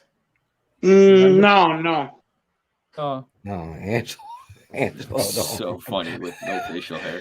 Listen, we've said it all. We've done it all. It's that part of the show where there's hope. There's hope, guys. Yes, and Cars says, "Fuck yourself." Cars, I thought you and Bears are trading up. No, that's actually we go to this.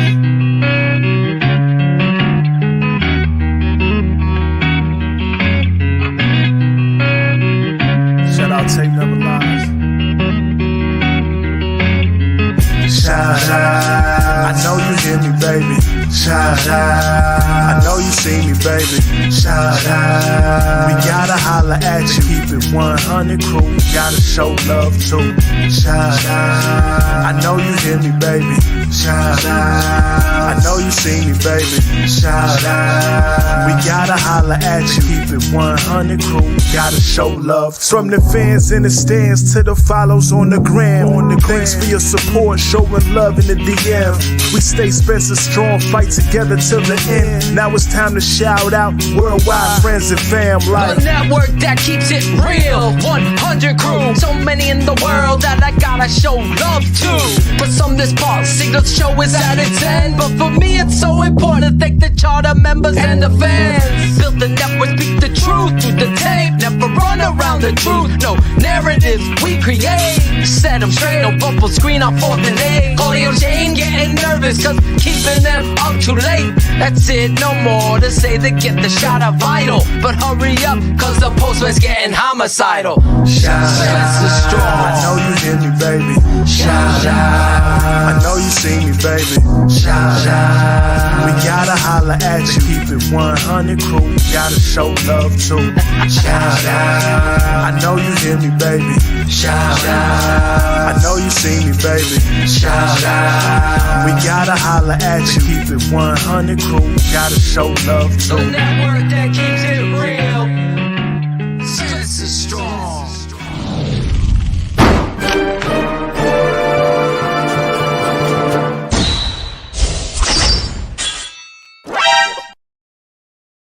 Played it all for Claudio.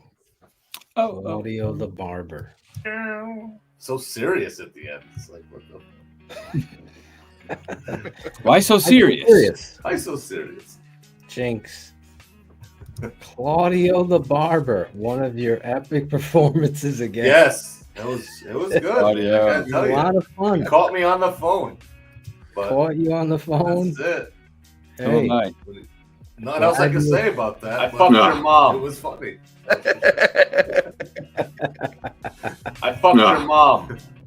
He's rolling a joint. He's doing this. I know. I did. It was. We're guessing. It was. I was like, oh, he's looking up videos of Mbappe. That was a good one. You were getting killed. Mbappe. I give Steve credit for just plowing through and just talking Oh, with he your was mug right on the screen tremendous. all by itself. And Well, he's that's why, just because I'm listening and I hear him talking.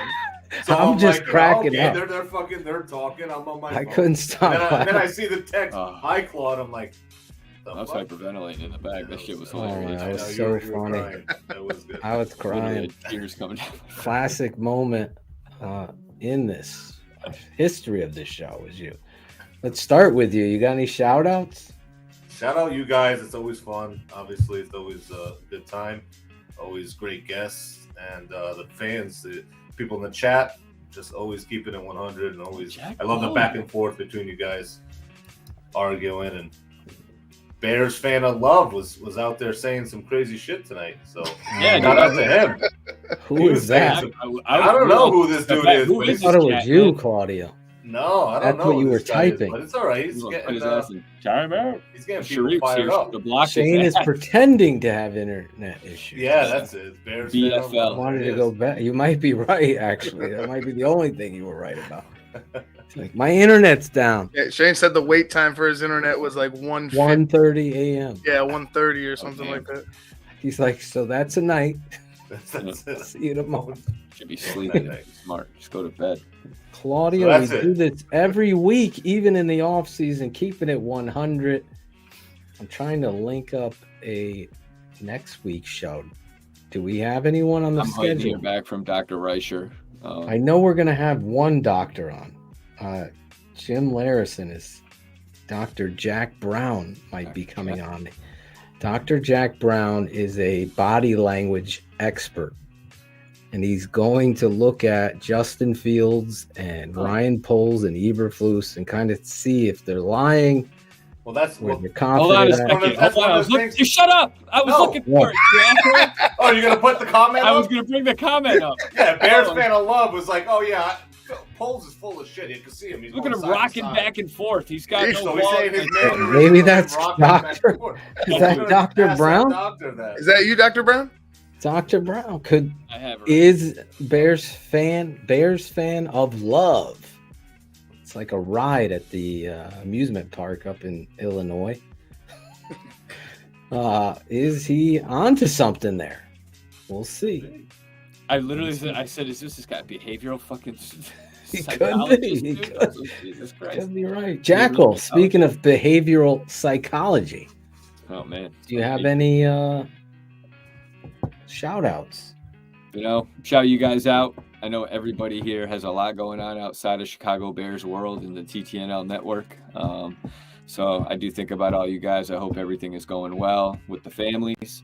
So I send nothing but love and positivity to you.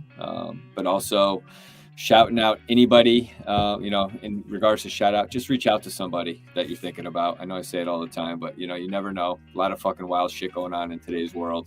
Saw a fucking crazy video of some dude shooting a homeless man yesterday in fucking St. Louis in the middle of the day. What the fuck? But with that being said, just reach out to somebody. Let them know you're thinking about them. Just fucking be kind to people. What the fuck are we doing? But anyway, peace, love, and happiness. That is all. So true. So true. Some disgusting things out there, man. Yes. I see it all day Really at work. is. I don't need to see it on social media all day. It's fucking crazy. It's just fucking wild. Ivan Vargas, you have a shout out. Yeah, just keep it short. Shout out to you guys. Shout out to everybody in the chat, making it interesting. It got interesting there early on in the chat, but yeah, it's always fun on Wednesday nights talking ball with you guys. And Steve was amazing. Had a great time with him, or listening to him and having him talk Bears with us. So great Wednesday, another great show. Shout out to you guys. Shout out to everybody watching. Peace. Great stuff. I want to shout all of you guys out. Shane, I know him and Riley. Oh yeah. It sucks that he wasn't able to come out here and shout out, so we'll save that for next week. But I'll shout out Riley on his birthday and the trip they did. Shout out to the Cap Man for helping put together something special. We'll talk about that next week for Shane. Shout out Greg Braggs for his help as well in that. And Bear Truth 9, shout him out. Keys guy, shout him out. Bears fan of love. Is he right? Is that Dr. Brown? Keys guy. Otis Nichols. I saw him in the chat tonight. Patron numero uno. Kyle Murhaut. Want to shout him out. New guy. I've never seen Kyle's name out there. Sergio Saucedo. What's that? Browns Reckless Spider. That fucking image is awful. That's good. Fucking Shane gave me fucking killer. The fucking killer. Sergio Saucedo, always sharing the show and shouting us out here at TTNL. Do me a favor, smash the like button, subscribe, and share it with other Bears fans that you know that want to keep it 100, that want to debate, that want to have some laughs. This isn't for everybody. I understand that, and we're never going to change. Stephen W. and Evan, shout you out. Brian Gilmore, I saw. Jose Torres, my boy, was in there. HL Priest, the Caminator. Fuck Logan Frost and his UK love of The Office. Bill Wagner. Shout out Bill. Bill every week makes me laugh, even if he's breaking my balls. Shout out my guy right there. Chris Sandlin. Read my mind. Who just put him up there? And happy birthday to Mrs. Sandman. Heather Sandlin. Better half. His better half. Awesome. Ron G. Cool Kennedy. My girl Cherie. She couldn't be here tonight. Shouting her out. Much love to her. She's always looking out. As Jackal said, our life isn't just this show. There's a lot of stuff going on. Matt Cadro. David Cox. Adam Dobbs. Adam Dobbs deserves a shout out every week. I haven't done it enough. Mike Feldmer and Brian Gilmore. And so shout out some new patrons. Andrew Bryant, Ed Merkel, Aaron, Marlon Green, Sean Bryan, Jim Crowley, Isaac Sullivan, just a guy named Chris. Got to shout out just a guy named Chris, right, Jackal? Just any a guy named Chris with a C. If a Chris with a K, what do you do? I tried that when I was in 4th grade. Didn't work out. Eric Castro Werner, Sidney Drake, Robert McGraw Jr. He's always here. He deserves always a shout out. Brian Salaji, Lawrence Yarber, Sam Anastasi, Obed Diaz Cortez, and Jeremiah Sanders are the new patrons signing up. Got to shout them all out. If you're not a patron, go over there, sign up, become a patron. We'll be live breaking down the draft tomorrow night, and we'll be live with the Masters class with Coach O on the weekend, on Sunday. Okay, I hit on a guy he's good. Whoa! Even Ted thought that was funny. Hey. Ted. Anyway, we'll catch you next week. I believe one of the doctors will be one of 3 doctors. I know I'll be here next week. I just play a doctor on TV. Claudia will be here, snoozing it up. We'll see you guys next week. Thanks for watching. We love you guys. Have a great night and a great show. Peace to everybody, right, Claudio? What? Yeah? Yeah. Huh? Yep.